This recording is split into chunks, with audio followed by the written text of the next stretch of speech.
berjalan sia-sia.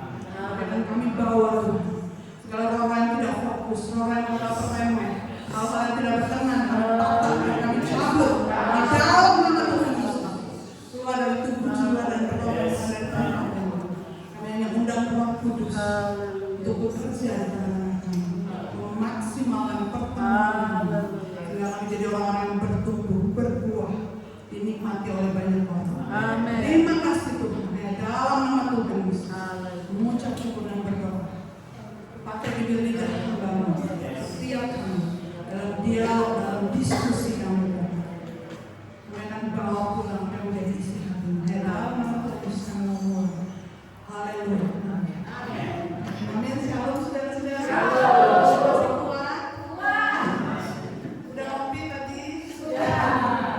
Ya, saya ucapkan terima kasih buat Bapak Yohanes Stefanus ya. Boleh minta kontaknya ya sama istri ya. Kita bisa berkolaborasi Tuhan. Dan tadi saya kemarin saya dikasih kesempatan untuk sama Bapak Pendeta Luki untuk bawa seminar tentang manajemen gereja. Saya itu masih seumur jagung saudara ya. Pelayanan full time pun baru 9-10 tahun. Jadi saya bukan mengajari, tapi saya mau sharing apa yang saya dapatkan dan bagaimana Roh Kudus menuntun. Karena bicara tentang manajemen gereja, pengaturan, orang itu senang mengatur. Mau siapapun kalangannya. Mungkin gara-gara itu ya, kalau kehidupan yang dicopot itu buahnya. Senangnya ngatur, kalau diatur nggak mau. Tetapi bicara tentang manajemen gereja, sebenarnya bicara tentang hal yang sangat sensitif, yaitu apa? UUD. Mengatur ini, ngatur begitu, tapi orang tuh konsepnya kalau dibilang manajemen gereja pasti ujung-ujungnya duit. Saya sudah nanya 10 orang, mereka langsung apa yang kamu pikir tentang manajemen gereja? Mungkin saya tanya 2 orang, atau laki-laki 1 perempuan. Bu Deborah, apa yang terlintas tentang manajemen gereja? Jujur aja, kata pendeta kan nggak menentukan masuk surga apa enggak. Iya, manajemen gereja sih menurut saya ya bukan soal tentang keuangan saja ya, tetapi juga adalah seperti mengatur layanan gitu ya, waktu kita pelayanan itu, waktu itu pada jemaat gitu. Terima kasih. Yang sebelah sini gimana? Yang laki-laki lah. Bapak, saya di sini Pak, jangan lihat ke sana. Jangan menghindar Pak. Jangan lari dari kenyataan. Bapak yang oke lah ini. Silakan Bapak yang tujuh. Saya tahu ini Pak kami Megas. Megas itu gimana Pak? Ya, manajemen gereja ya berbicara pengaturan keuangan ya yang transparan. Lalu pengaturan tentang juga penjadwalan pelayanan juga. Lalu juga tentang pendataan jemaat ya, supaya dia terdaftar dengan baik, dia diberi ada kartunya lah ya semacam itu. Ya itu aja, nanti ditambahkan sama pembicara. Itu Tuhan dan manajemen itu adalah satu tentang mengatur ya. Dan di sini dikatakan manajemen gereja yang surgawi. Saya akan melihat ini dari pengalaman hidup saya, bagaimana waktu saya di sekuler, kemudian saya berpindah ke full timer dalam gereja. Kenapa banyak hal yang harus dibenahi? Ya, dan kita akan masuk lebih lanjut. Ini adalah manajemen gereja, merupakan koordinasi sistematis atas sumber daya 3 hal: manusia, dana, dan fasilitas. Juga aktivitas harian untuk memaksimalkan pelayanan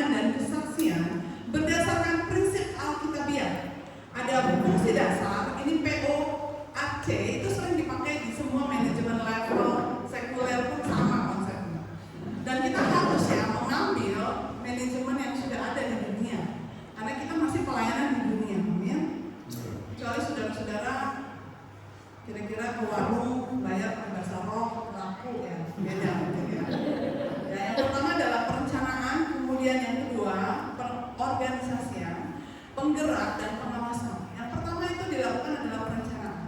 Dalam gereja, visi misi seperti mungkin semua hampir semua hamba Tuhan ya, di manajemen gereja kita diajar untuk membuat perencanaan sepanjang 1 tahun. Makanya kalau saya ketemu sama orang, selesai jam berapa aku suka-suka aja. Oh, saya tahu. Berapa lama saya? Oh, terserah. Oh, saya tahu. Ya, jawab aja dalam hati. Nah, saya berharap saya dan saudara mulai saat ini kita berubah. Kalau ada yang dalam hidupnya perencanaannya suka-sukamu Tuhan, banting sama mereka kalau nyanyi. Ya, berubah. Kemudian setelah ada perencanaan, ya, kemudian ada pengorganisasian, pengumpulan. Kita mulai membentuk saudara-saudara ya. Dan yang berikut adalah setelah hal itu terjadi, bukan cuma sekedar di pikiran, di dalam hati ngebatin saya berencana bangun gereja 10 tingkat.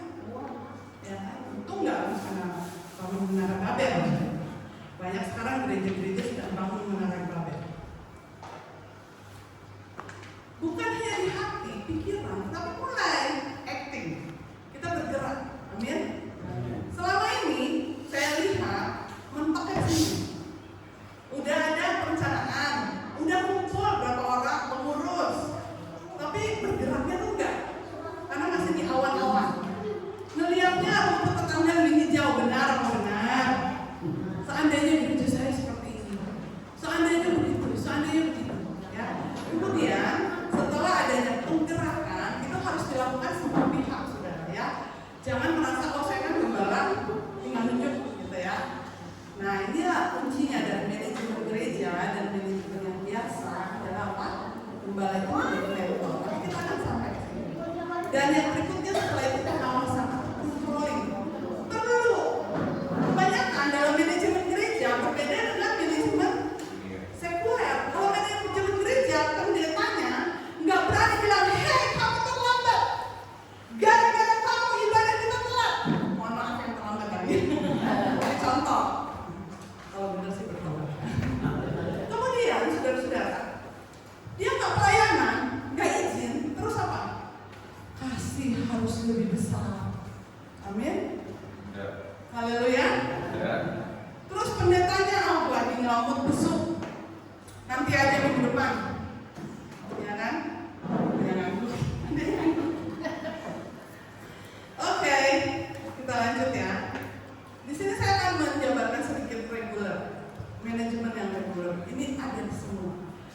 Manajemen adalah ilmu dan seni. Jadi ilmu sama seni merencanakan, mengorganisasikan, mengarahkan dan mengawasi penggunaan sumber daya manusia. Ada uang, sumber daya ada manusia, uang, material, metode, mesin dan pasar. Pasar itu market ya. Secara efektif dan efisien untuk mencapai tujuan organisasi. Ini adalah proses sistematis. Sistematis itu urutan, saudara. Nggak bisa sudah dari sini pindah ke sini soal maunya kita. Nggak bisa. Yang ngikut itu akan bingung, saudara. Haleluya. Dan secara ringkas, sistematis untuk mengatur pekerjaan guna mencapai target tertentu, ya. Jadi ada urutan-urutannya. Nah, mungkin kita mau jual boba, tiba-tiba kita apa? Bawa ke tepungnya aja, ya kan? Boba itu harus diolah, saudara. Tahu boba? Tahu. Dan secara ringkas, manajemen berperan penting dalam mengatur operasional agar berjalan terstruktur dan mencapai hasil maksimal, baik dalam bisnis maupun kehidupan sehari-hari. Di sini ada kata yang menarik ya, manajemen adalah ilmu dan seni. Ilmu itu sifatnya kaku, saudara. Ya, di atas ya. Tapi digabungkan dengan seni yang bikin jadi menarik. Ya, otak kanan dan otak kiri akan bekerja. Haleluya. Kalau otak kanan itu apa? Otak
bahwa kita memandang gereja itu sebagai tubuh Kristus, di mana Kristus itu adalah kepala. Jadi peraturan-peraturannya semua kita ambil dari kebenaran firman Tuhan, ya, bukan apa yang kita bikin, apa mau-maunya saya. Haleluya, saudara. Kalau maunya saya akan tidak objektif, cenderung akan apa? Apa dia sukanya apa? Dia sukanya adakan jalan-jalan di pendetanya, ya. Dia akan jalan-jalan terus kerjaan, ya. Oh, dananya apa? Tapi oleh sebab itu kita bilang harus sesuai dengan tubuh Kristus. Nanti kita akan lihat lebih dalam. Yaitu apa? Ada efektivitas, meningkatkan efektivitas pelayanan pastoral dan operasional gereja. Ya, jadi pelayanan pastoral itu harus efektif dengan operasional gereja. Ya, pelayanan pastoral apa sih pelayanan pastoral? Waktu apa? Kita membesuk, kita konseling, kita melakukan harus apa? Berjalan dengan operasional gereja. Haleluya, saudara-saudara. Apa operasional gereja itu? Nanti kita akan kesana juga. Yang kedua adalah sumber daya, mengelola sumber daya dengan bertanggung jawab. Penataan, ya, leadership, ya, dengan bertanggung jawab. Jangan pernah bilang gini, gereja saya jemaatnya hanya 5 orang, ya kami cuma segini ya segini aja. Saudara-saudara, saya akan saksikan sedikit bagaimana saya melayani di Purwokerto 2017 kami datang. Dan waktu kami datang ke gereja kami, anak youth-nya cuma 3 orang. Malas-malasan, 3 orang. Mereka menganggap mesti rame, tapi apa yang kami lakukan? Apakah anak-anak kami Pantekosta juga ya? Pantekosta tuh punya moto 1 jiwa pun dilayani. Jadi nggak perlu tunggu gedung, nggak perlu tunggu apalah segala macam, bisa dilayani. Kemudian saya mulai masuk dalam tuntunan firman Tuhan, ya, mengelola sumber daya dan bertanggung jawab. Visi itu sudah dapat. Kamu harus melayani, bangkitkan anak-anak muda. Wah, lihat kenyataan gak banget saudara-saudara, anak-anak mudanya nggak ada. Sekalinya ada saudara-saudara, anak yang kepahitan itu nggak apa-apa.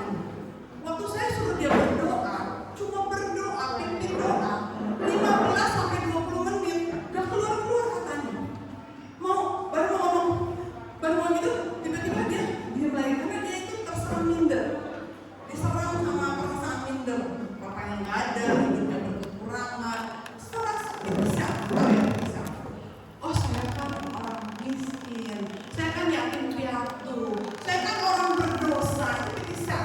Kalau saya bilang ketemu sama orang-orang itu, kebetulan saya beberapa kali pelayanan penjara, saudara, ya, di Bulos Ministry, Yayasan Kasih dan Bapak Nengki, Senin, Minggu, tapi melayani. Banyak orang yang terjebak dalam pity self. Bahkan hamba-hamba Tuhan pun sama, ini spirit. Ya, saya kan hamba Tuhan desa. Ya, saya kan jemaat saya sedikit. Ya, saya kan orang berdosa. Saya bukan orang narkoba, saya bukan pembunuh. So what? Kalau kamu begitu terus kenapa? Apa urusannya sama Tuhan? Apa urusannya sama pelayananmu? Jangan masalah di darat, dibawa-bawa ke udara. Masalah di udara, dibawa-bawa ke darat. Ini manajemen yang kacau. Waktu kita berurusan dengan Tuhan, oh jangan begitu amatlah, namanya gereja. Nggak usah kayak perusahaan, ya kan? Ya gereja minus terus ya, namanya juga gereja. Lama-lama tutup gereja. Namanya nggak bagus. Tapi kita harus punya konsep. Kita harus apa? Mengelola sumber daya. Kemudian saya cari bagaimana Tuhan caranya. Karena di gereja saya ini udah berapa tahun? Saya udah 3 tahunan di sini. Wah, udah 40 tahun lebih dia ibadah. Tapi kok nggak ada kemajuan? Ya karena begitu-begitu aja. Dan saya tidak menyalahkan, konsepnya sudah beda. Kemudian Tuhan mulai kasih visi saya sama suami untuk apa? Membangkitkan anak-anak muda, membangkitkan sekolah minggu. Kemudian, wah susah, sulit saudara. Tapi apa? Kami berdoa. Kemudian kami mengangkat anak-anak itu menjadi leader. Waktu kami jadi leader, kami karena leader anak muda, kami seperti mereka tuh. Waktu kami kumpul itu kami bisa jalan-jalan bareng, bisa ngomongin hal-hal bukan ciks gitu ya. Ini sambil ngobrol, nggak ada batasan, ngobrol sama mereka.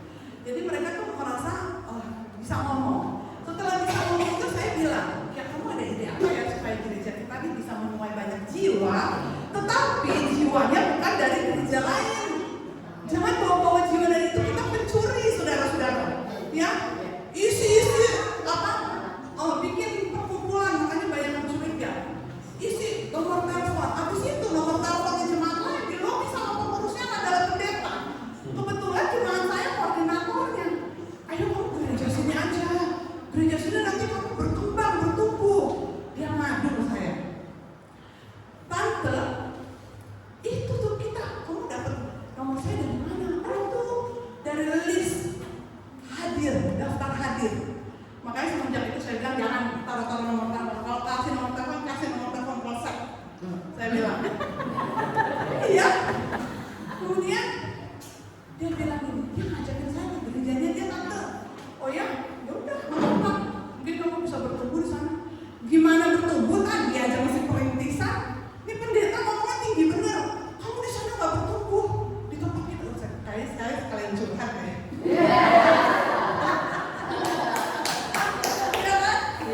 Wah, dia aja orang dimakan kasih 45 orang, pindah-pindah, akhirnya kebongkar dorong gerejanya. Karena apa? Ngajak-ngajakin orang. Saya bilang kita jangan seperti itu. Amin. Ya, kita cari orang-orang yang berpendidikan. Kemudian mereka dapat ide, tante saya kan udah lulus nih di Unsur. Ini ada penerima mahasiswa baru tante. Gimana kalau kita buka stand di situ? Kita bikin slide, mereka mulai ide itu luar biasa. Saya kan bukan mahasiswa Unsur. Ayo apa lagi? Tante kita kalos yuk, ujian. Kamu sadar ya, kalau kamu kalos, dia bisa-bisa nggak bayar. Kamu mau nggak? Bayar berapa? Kamu lagi pelayanan, kamu lagi cari duit. Dibedain, kalau kamu lagi cari duit, ya mereka harus bayar, kamu harus pakai daftar harga di depan. Tapi kalau kamu lagi pelayanan, dia mau kasih syukur, nggak ya udah, gitu ya. Jadi harus benar porsinya. Mengelola sumber dayanya pun harus benar, saudara-saudara. Jangan pukul rata, saudara-saudara. Kita lagi dipakai iblis untuk apa? Menyakiti. Kita lagi dipakai iblis untuk tidak berjalan dalam ketetapan Tuhan. 10 perintah Allah. Jangan mengingini milik sesamamu. Landasan pembatuan, kenapa kacau gerejanya? Sebentar berdiri kemudian hancur tuh. Karena apa? Tidak ada prinsip dari kebenaran firman. Yang berikutnya akhirnya kita bikin stand di Unsur. Boleh ditiru saudara. Ya, ini nggak dipatenkan di belakang. Kita bikin gantungan kunci, kita bikin flyer, terus kita bikin beli minuman. Pada misi ada dokumentasi tahun sebelum COVID 2018. Ribuan, 2.500. Seliweran, saya sampai pusing saudara lihat mahasiswa. Stand sepupu kita penuh saudara ya. Terus stand yang kita 1 orang, 2 orang, terisi list 30 orang dari ribuan. Udah kayak ikan asin saya saudara di pinggir, merah-merah gitu ya. Kita semangat senyum aja gitu. Terus kemudian yang jadi koordinator dia kan bawa barang. Ternyata itu pertama kali dia bawa mobil pickup. Jadi dia nggak ngomong sama saya, tante saya ini baru pertama kali lo bawa mobil pickup. Aduh kita mau dapat orang saudara. Saya bilang aduh jangan nekat ya. Walaupun kamu cinta Tuhan harusnya kamu bilang terus saya yang nyetir jangan kamu. Berapa tante yang berikan kita sama. Saudara-saudara tahu pengelolaan sumber daya dengan bertanggung jawab. Pada saat kami melakukan hal itu, saudara-saudara tahun pertama saya tunggu. Ada nanti kita berempat, berenam, besoknya bertiga lagi. Tahun kedua sama. Apa sih bahasa Jawa? Sami mawon. Kami mau ada baik. Pada baik ya. Tahun ketiga, wah lebih parah lagi sudah. Memang suami berduaan lagi. Tahun keempat, sepertinya tuh pengen pas malam minggu lagi. Enak kan kalau kita malam mingguan buat Tuhan, ya kan? Saya sama suami, wah jangan-jangan tanggung jawab itu kan. Kami coba oke, selesai 1 jam aja, jam 6 sampai jam 7 kami tunggu, kami berdoa singkat 15 menit 20 menit terus kami keluar. Kayak bicara-bicara sebenarnya. Kayak ada yang kemana-mana tuh rasanya gak ada. Ternyata kalau jadi tawanan roh begitu, ada tanggung jawab di dalam integrasi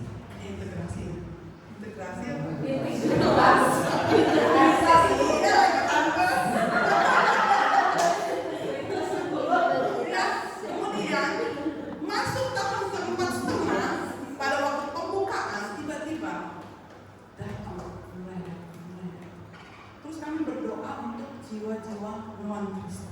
Yes. Kemudian kami punya visi untuk bikin satu production house, kesaksian podcast, udah punya solusi, udah punya ini, udah cerita panjang lebar visi misinya. Terus dia bilang, maaf ini maksudnya apa ya? Gimana sih? Taruh-taruh nomor di broadcast di YouTube, katanya hubungi ini, hubungi itu. Kan pas kita hubungi, pokoknya dia nanya, visi misi ada yang perlu kami bantu, katanya dijawab terakhir. Apa ya maksudnya, saya nggak paham ya. Saya bilang udah jangan hubungi dia lagi. Enggak. Kemudian dengan berdoa dan konsisten dan tanggung jawab, walaupun mungkin belum sempurna ya, tahun keempat setengah mulai datang sampai saat ini anak-anak itu selesai pergi sampai susah mau balik ke kampungnya masing-masing. Kenapa? Sudah terlalu dekat, punya pandangan yang berbeda tentang pelayanan. Nggak boleh mundur, harus bertanggung jawab 2 atau 3 orang yang diajarin main musik, saudara-saudara semua. Yang satu gitar kemana, drum kemana, tak diem aja, udah terusin gue bilang. Terusin, yang penting kepercayaan dirinya bangkit, saudara-saudara. Tante nggak bisa, udah bisa. Ya seperti yang tadi berdoa, ditunggu mohon Tuhan Yesus, terima kasih 20 menit. Kemudian sekarang yang terjadi, malah kita suruh dia berhenti kalau doa. Nggak bisa berhenti. Kepercayaan dirinya sudah turun. Yang berikutnya adalah setelah efektivitas sumber daya, controlling leadership. Nah, leadership seseorang kelihatan waktu dia bisa kontrol efektif. Kontrol ya, bukan bossy efektif. Dia bisa mengontrol, yang lemah bisa jadi kuat, haleluya. Yang malas bisa jadi semangat, ya. Itu untuk memastikan pelayanan berjalan lancar dan relevan dengan kebutuhan jemaat. Jadi kalau kebutuhan jemaat itu doa, pujian dan penyembahan, jangan bikin konser, saudara. Mohon maaf, ya. Kalau kebutuhan jemaatnya itu apa? Pelayanan pastoral, jangan kita bikin yang opposite, saudara. Yang sebaliknya, yang nggak dibutuhkan kita bikin. Nah itu mengontrolnya akan sulit, bahkan kita seperti kesasar di tengah hutan belantara. Ya, goal manajemen gereja. Yang berikutnya adalah 5 poin penting ya. Manajemen gereja bukan sekedar mengadopsi teknik sekuler, tapi walaupun kita harus mengadopsi, ya, perusahaan-perusahaan besar itu ternyata mereka juga mengadopsi dari cara-cara firman Tuhan. Tapi kita harus masuk dalam apa teknik-teknik mereka apa yang menguntungkan, ya, melainkan teknik sekuler, melainkan seni dan ilmu pengelolaan gereja sebagai khusus dengan prinsip Alkitab. Yang pertama adalah liturgi atau ibadah. Jadi kalau manajemen gereja harus ada ibadah, saudara, ya. Jangan cuma 2 orang, cuma 3 orang, nggak usah ada ibadah, kita ngobrol aja, kita jalan-jalan ke mall.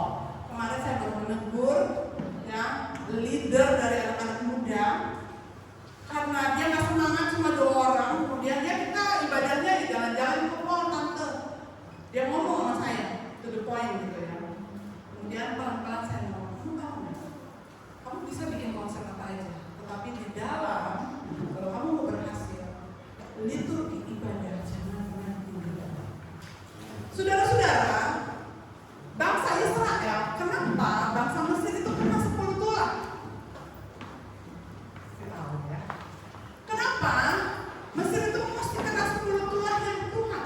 Sampai yang terakhir anak sulung mati. Kenapa? Bicara tentang 10 tulah, bicara tentang apa? Keinginan bangsa Israel untuk beribadah kepada Tuhannya, Tuhannya. Kemudian apa? Dihalangi. Haleluya, saudara, benar ya? Dihalangi, kemudian apa? Dikeraskan hatinya, akhirnya 10 tulah. Hati-hati kamu. Urusan ibadah, liturgi itu urusan kita sama Tuhan pribadi. Nggak ada urusanmu, nggak ada orang, nggak ada ini. Haleluya. Kalau memulai dengan fondasi yang salah, Tuhan nggak ada di pihak kamu. Kamu kan begini terus. Saya harus ngomong karena saya mengasihi kamu. Sebagai pemimpin anak-anak muda, Tuhan pakai kamu, merapikan. Tapi konsepnya kamu harus tinggi. Akhirnya dia bilang, oke kamu, silahkan datang ke sini kapan-kapan. Tak undang dia khotbah di gereja saya.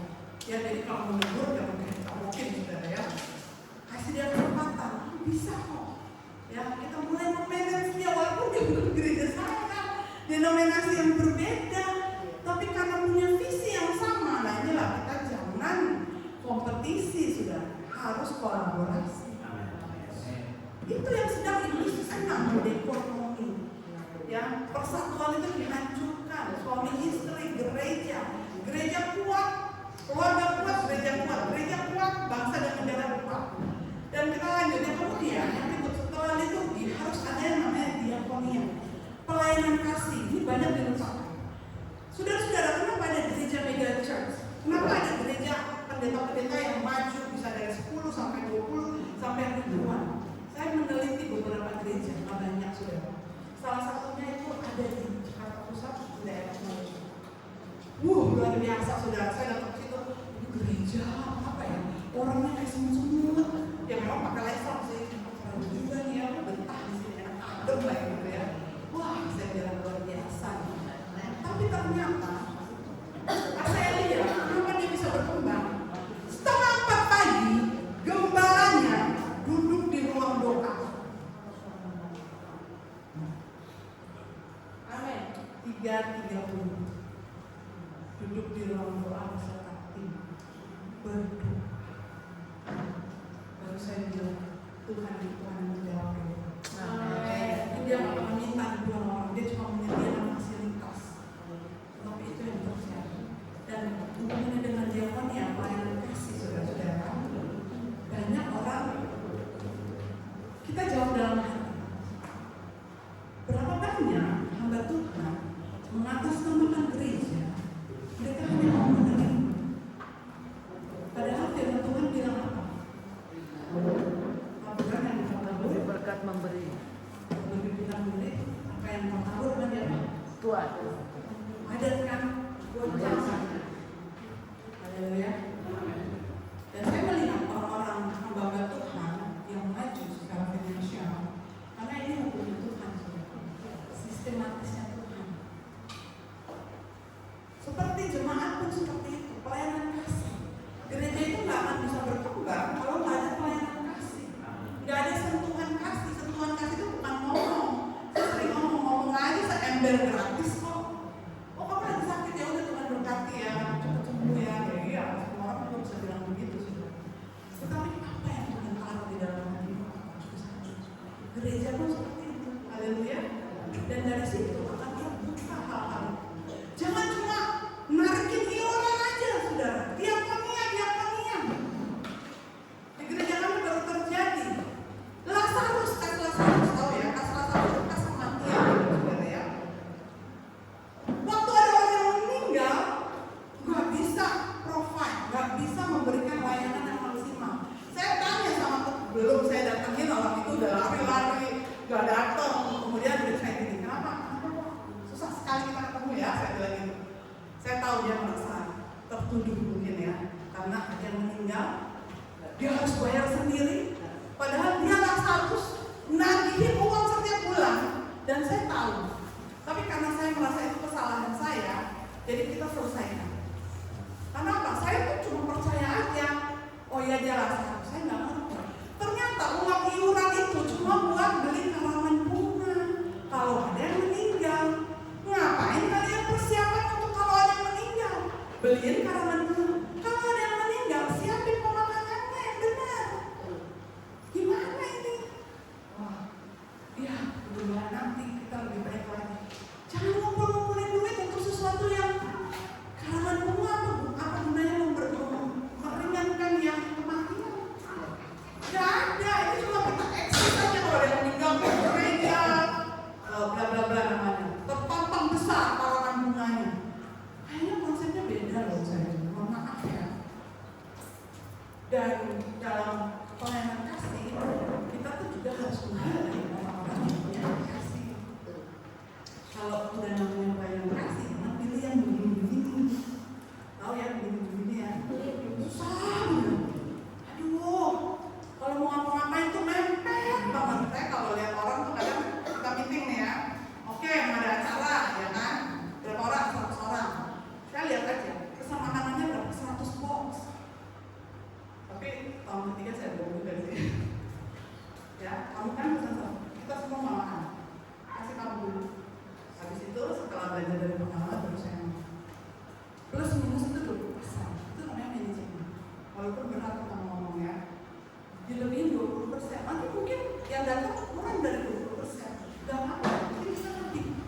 Haleluya. Nah, oleh sebab itu pilih orang-orang yang benar-benar punya hati, saudara-saudara. Biasanya gembala, leader itu dapat karunia. Dia bisa melihat, ya. Nah, sama seperti kita milih usher, milih apa, gitu ya. Orang-orang yang tertentu, saudara-saudara, ya, yang ekspresif, ya, jangan orang introvert senyum. Kemarin saya ngajak meeting satu orang anak, dia introvert luar biasa. Saya suruh dia ngomong, kasih pendapat, dia malah nangis, saudara. Karena dia merasa dia nggak bisa ngomong, mas sebab itu pilih orang-orang yang tepat untuk pelayanan kasih, dan pelayanan kasih itu harus berdampak. Jangan uang kita udah tinggal segini loh, ini bukan uang tabungan, ini uang untuk kita salurkan. Nanti Tuhan tambahkan lagi, kalau kamu simpen-simpen terus ya segini terus. Benar, mereka mulai praktekin, kasih dan benar. Waktu kita open donation, Tuhan kirim dari segala cara yang kita tidak bisa bayar. Orang uang untuk pelayanan kasih jangan ditahan-tahan. Kasih itu nggak boleh tersembunyi, saudara. Haleluya. Kita lanjut ya. Terus kemudian poin yang berikutnya untuk manajemen gereja adalah koinonia, persekutuan. Selain dari ibadah harus ada persekutuan dalam bentuk apapun. Ya seperti tadi mau ke mall, mau FA, mau sel group, tapi jangan dibalik. Persekutuannya dulu, makan-makannya dulu, baru ibadahnya terakhir. Nggak ada konsep yang kamu cuma sendiri. Nanti kita bekalin aja deh. Nah, itu harus kuat ya saudara-saudara dalam persekutuan. Persekutuan saudara-saudara seiman. Semakin kita sering berkumpul, ya setiap hari, setiap pagi, MDHI berkumpul, kemudian saya kita semua bersatu ya dalam itu semakin erat persekutuannya saudara-saudara. Waktu kita ketemu bondingnya gampang. Haleluya, saudara. Bondingnya gampang dibanding dari persekutuan kayak saya sama jemaat saya. Nggak kenal dia siapa, cuma datang, tidak pergi, ya udah biarin aja. Biasanya kalau yang sering lari, ambil langsung pergi, itu biasanya itu yang saya samperin musuh. Gitu, jadi yang udah kenal-kenal nggak usah disuruh itu pribadi-pribadi yang gampang untuk menyatu itu gampang biasanya.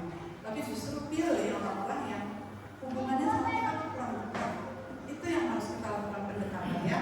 Dan ini bicara tentang teknis ya saudara-saudara ya. Mungkin bukan makna koinonia sesungguhnya yang secara alkitab teologis katakan, tapi saya akan membahas tentang tekniknya saja karena waktu ya saudara-saudara ya.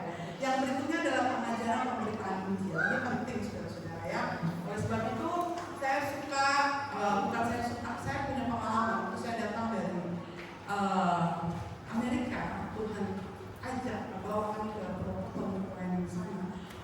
Saya itu sudah pendeta, sudah dilarang karena mau tidak mau ya akhirnya jadi pendeta. Tapi itu ternyata untuk kemudian waktu saya melayani di gereja saya yang di lokal, saya juga amat awal saya datang. Kemudian apa? Saya dengar suara Roh Kudus. Saya percaya Tuhan itu bicara. Kalau Tuhan tidak bicara, saya tinggalin. Kita mau dapat instruksi dari mana, saudara? Kalau Tuhan nggak bicara, Tuhan bicara lewat firman Tuhan, tapi kadang Tuhan itu bicara, Roh yang lembut itu bicara sangat lembut, kita bisa menangkap, saudara. Oh ini suara Tuhan, suara diri saya, atau suara siapa? Yang pasti kalau suara Roh Kudus itu akan memberi damai sejahtera. Kita bisa tunduk, roh kita tuh bisa tunduk. Kamu berdosa, hari kamu salah, kita nggak bisa melihat saya enggak, saya nggak salah. Saya minta petunjuk terus. Dan pada saat Roh Kudus itu mengajar, menyampaikan sesuatu kepada hati kita, dapat kita terima di dalam hidup kita. Kita akan melihat bahwa itu adalah tuntunan. Dan itu nggak pernah salah, nggak pernah berbeda dengan kita. Dan selalu relate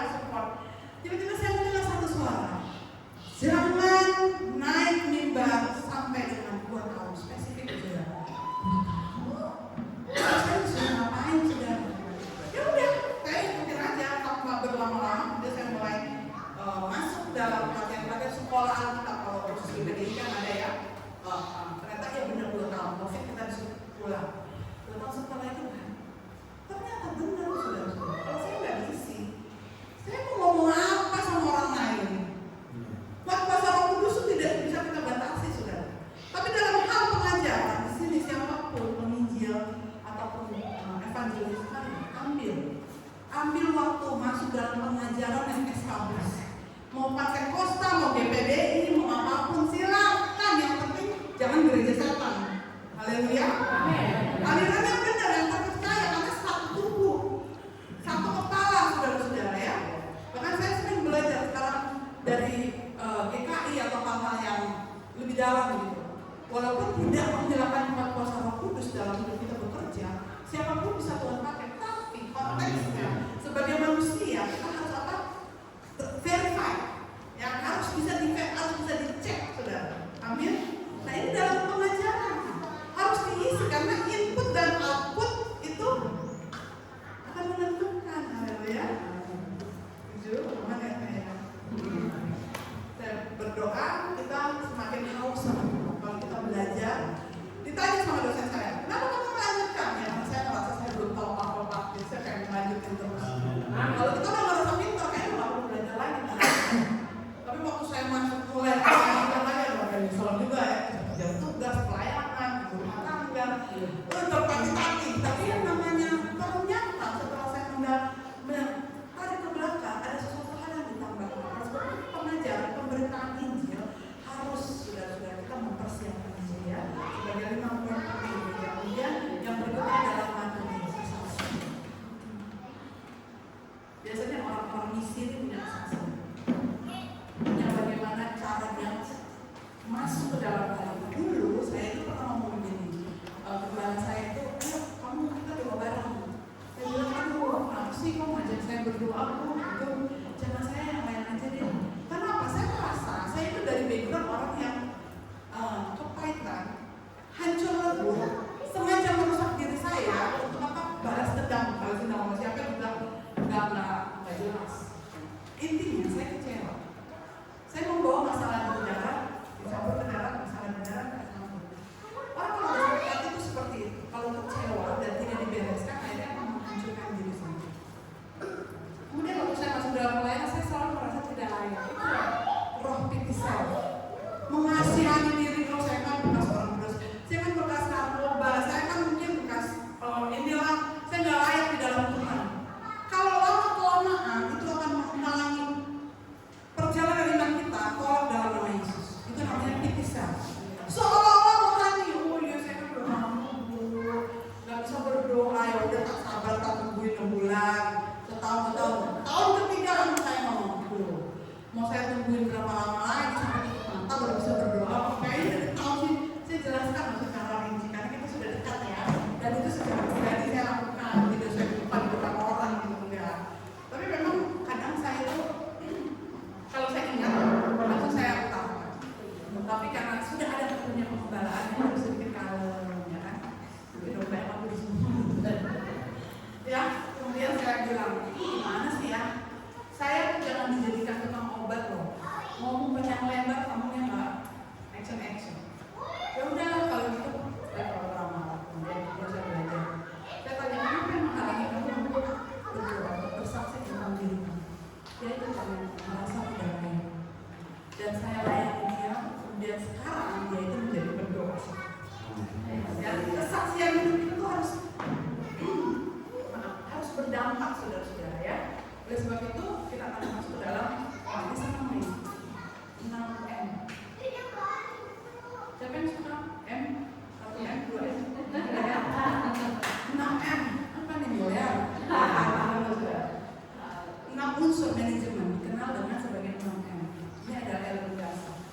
Saling berkaitan untuk mencapai tujuan organisasi apapun itu, gereja, lokal, sekuler, secara efektif terdiri dari yang pertama adalah M. Man, 2 money, ketiga material, kemudian yang berikutnya adalah machine, kemudian method, kemudian apa? Market. Ya, yang pertama manusia, bahasa Indonesia, SDM, perlu untuk menjadi penggerak utama, pengatur dan penentu tercapainya. Oleh sebab itu dalam manajemen gereja perlu orang-orang khusus, sudah. Haleluya. Bahkan kita sendiri yang harus memulai, kan sebagai gembala, sebagai mentor, kita nggak perlu korbanin jemaat, saudara. Waktu saya mau galakan piket, karena kami tuh waktu itu nggak ada pengerja, dan saya itu nggak bisa pakai pembantu, karena saya biasa di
keluar dari sini aja kita bisa lepas.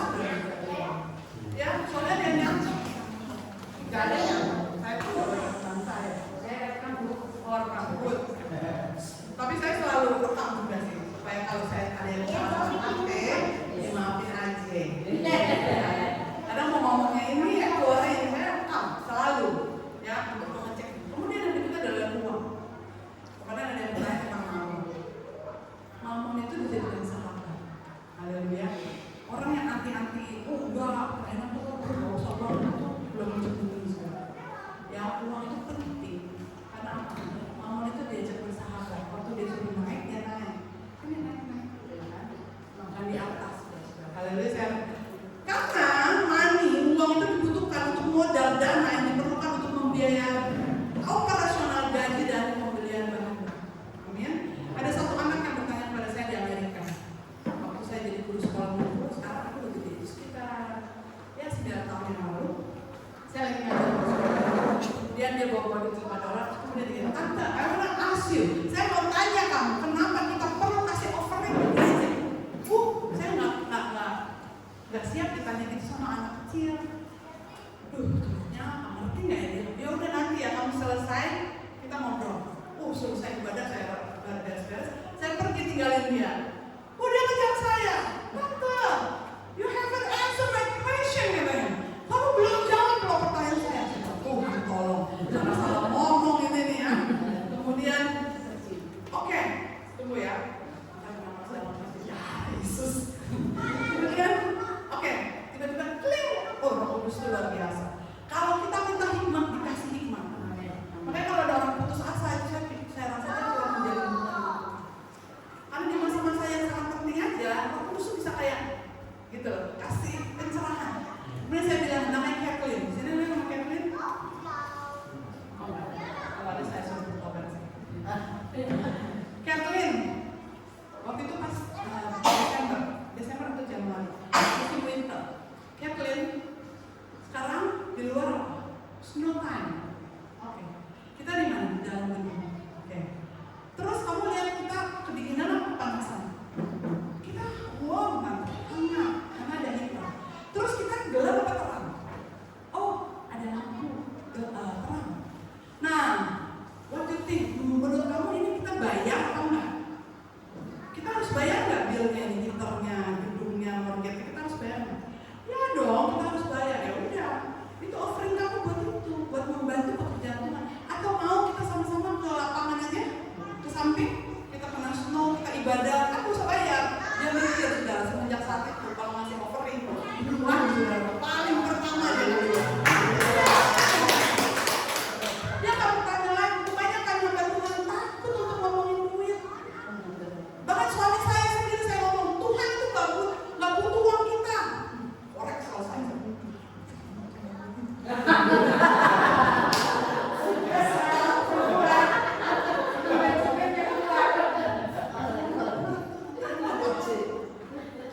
Terlalu ini. Ya udah kita bikin kelas supaya mereka tahu gunanya itu apa. Dan juga di gereja kami itu ada yang ngurusin uang. Jadi kami itu nggak ngurusin uang. Walaupun pakai kosta itu semua diatur oleh semua. Ya nggak perlu lah urus aja ya. Kalau ada yang uang udah tahu lah segitulah gitu kan. Nah kemudian tadi sampai mana? Ya akhirnya semenjak saat itu saya pernah diprotes juga, Tuhan nggak butuh. Emang iya lah orang biasa ada itu.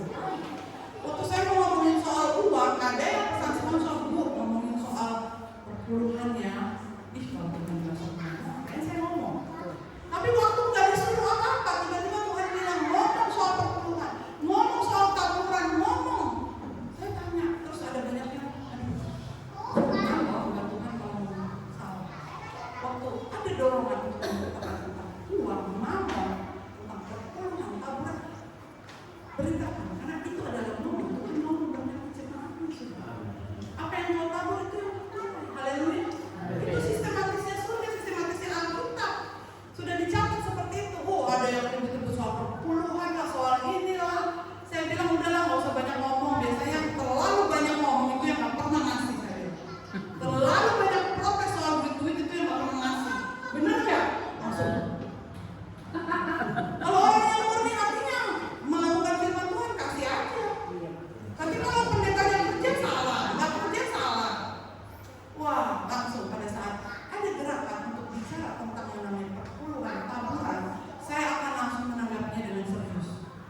bilang sama jemaat, saya ini ngomong tentang perpuluhan, bukan saya lagi butuh duit loh ya saudara. Emang saya butuh duit.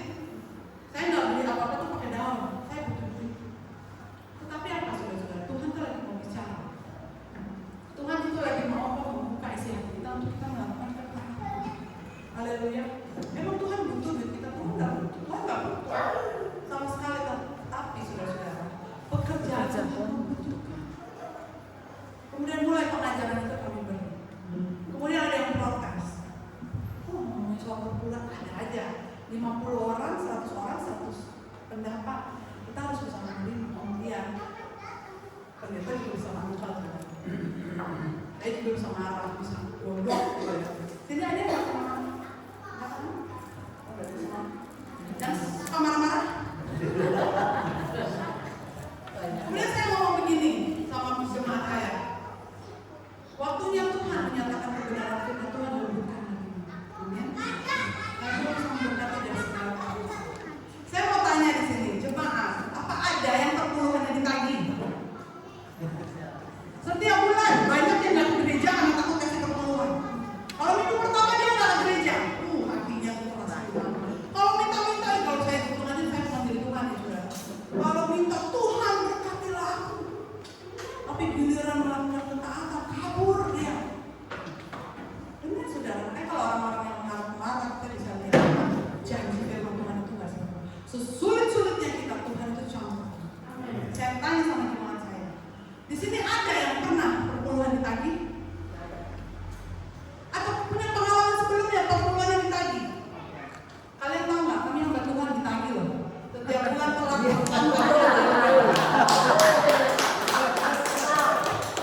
perpuluhan kami.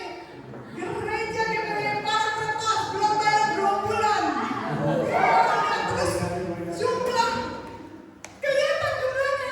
3 bulan nggak bayar ditempur dan Saya bilang, kalian ada alasan nggak kalau kami mau nagih kalian? Ada kan? Karena kami juga ditagih. Tapi apa yang kami lakukan? Enggak, karena kami mau kesadaran Tuhan itu mau memberkati orang, masa mau memberkati perlu dipaksa-paksa? Bukankah ini sama jemaat saudara biar mereka sadar?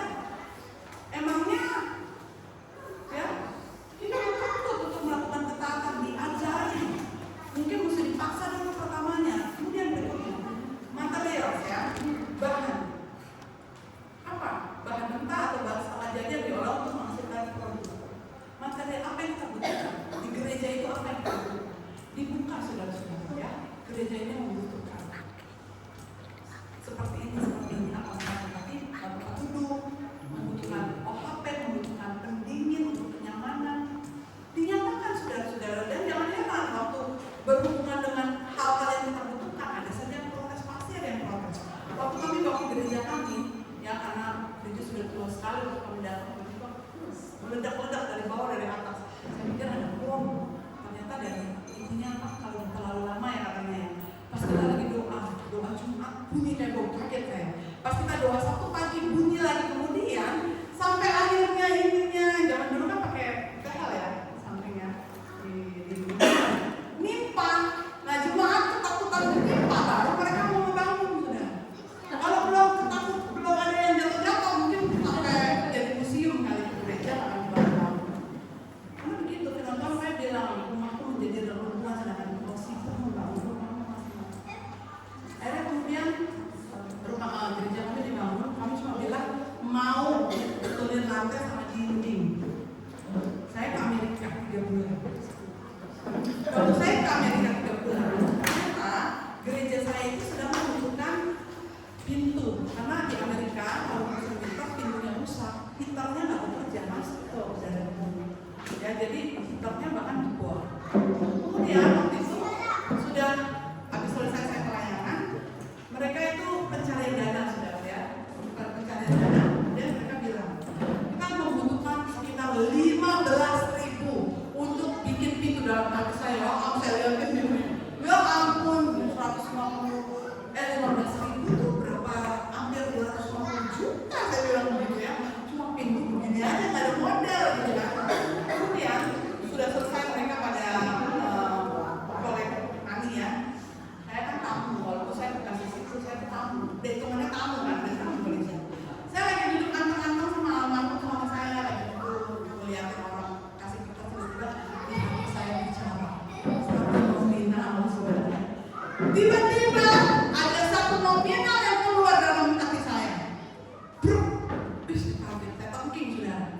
tahu ya thanking, ya thanking. Tapi kalau dari Roh Kudus tuh kayaknya gimana gitu ya, gelisah. Kemudian saya tulis di kertas, saya kasih suami saya berharap suami saya bilang, tak kasih sama dia. Tiba-tiba dia gini, oke. Saya bilang, waduh, gimana nih ya? Kalau Roh Kudus sudah gerakan kamu meluk aja. Dia bilang begitu. Terusnya nggak ada. Tulis aja, langsung tulis. Saya bawa ke depan. Saya bilang sama pembalanya, nggak usah dibaca yang ini. Tapi kecil gitu ya, nggak usah dibaca yang ini. Apa yang dibilang? Dia bilangnya iya, di sini lain, di sini lain, di sini lain. Dia minta, haleluya, puji Tuhan, ini dari Purwokerto, gitu ya. Saya bilang, oh, saya percaya nih, baru bilang katanya dia. Kemudian dia, kayaknya itu jawaban doa juga supaya saya komit gitu, ngerti nggak saudara? Kemudian terakhir setelah janji iman yang tak kecil, benar saya kecil. Sampai waktu saya pulang ke Indonesia, sudah selesai.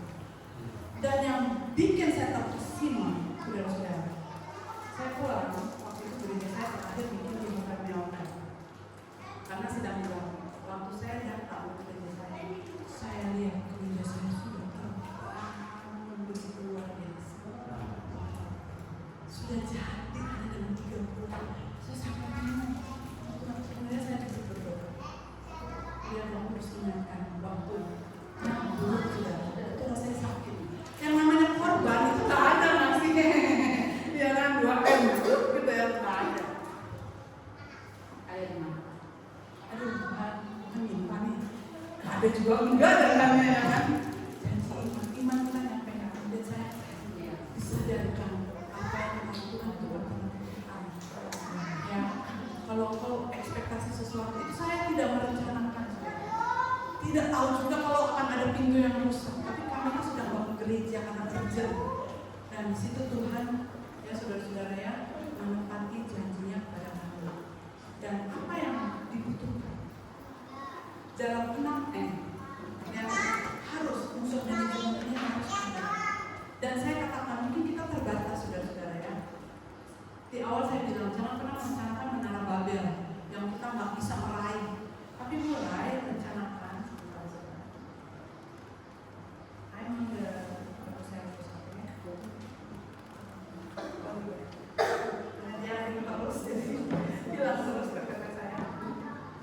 Dan lakukanlah apa yang menjadi bagian kita. Tapi ingat, berjalan dengan tubuh, berjalan dengan jiwa. Mungkin kita punya proyek-proyek ya, material-material yang penting dalam gerejamu. Minta sama Bapak di surga, ya. Tapi jangan kita minta-minta terus. Kita harus apa? Menabur karena kita akan menabur. Itu yang membedakan manajemen gereja dan manajemen dunia. Karena dari menabur itu Tuhan berkata akan berapa, dilipat gandakan berapa. Itu suka-sukanya Tuhan melipat gandakan berapa. Jangan ngiri kalau ada orang yang dia nabur 1 dilipat gandakannya 100. Atau kita udah nabur banyak dilipat gandakannya cuma 30. Jangan ngurusin urusan orang, saudara. Amin. Yang berikutnya adalah mission, ya. Hal-hal yang membantu kita. Mungkin ada ya teknologi ya. Kemudian ada metode penting, saudara ya. Bagaimana metode kita dalam manajemen gereja kita supaya jemaat itu betah, jangan bikin khotbah ya seperti seminar yang 2,5 jam ya.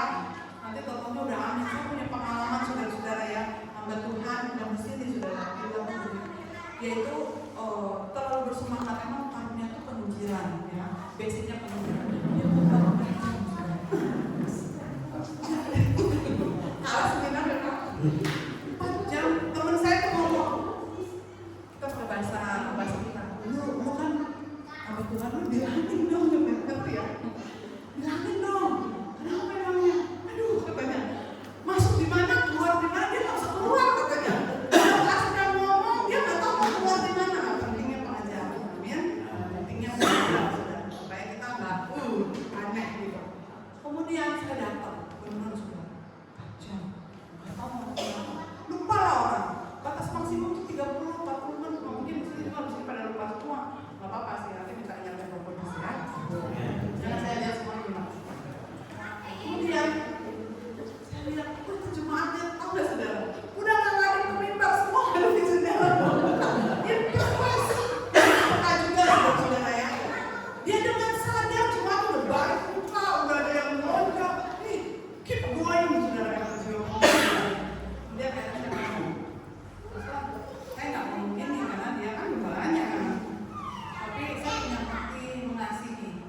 niatnya. Saya bilang pastor mohon maaf ya, jam 4 karena dia tuh mulainya jam 4 saya harus keluar. Dan setiap kali ke gereja itu udah mulai jam 4 kurang 5 udah harusnya dia selesai khotbah. Saya ambil jaket, saya pakai, saya ambil tas saya udah maaf saya mau permisi. Semenjak saat itu dia ngerti, oh udah harus selesai. Jadi setiap jam 4 saya ambil jaket, padahal saya ambil jaket mau cari komen saya. Dia udah langsung oke, kita sudah mau selesai, sudah. Ya, jadi kita harus latihan sih, tapi nggak apa-apa. Ya, metode itu kita perlu.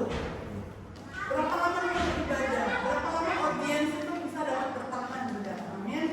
Berapa lama? Metode itu penting ya, saudara. Prosedur SOP yang digunakan untuk apa? Menjalankan pelayanan kita supaya efektif. Kemudian keempat, memasarkan produk kita. Yaitu apa? Jiwa-jiwa yang terjadi. Jangan pelayanan di gereja mancing untuk orang lain. Bukan dapat berkat, tapi dapat kutu.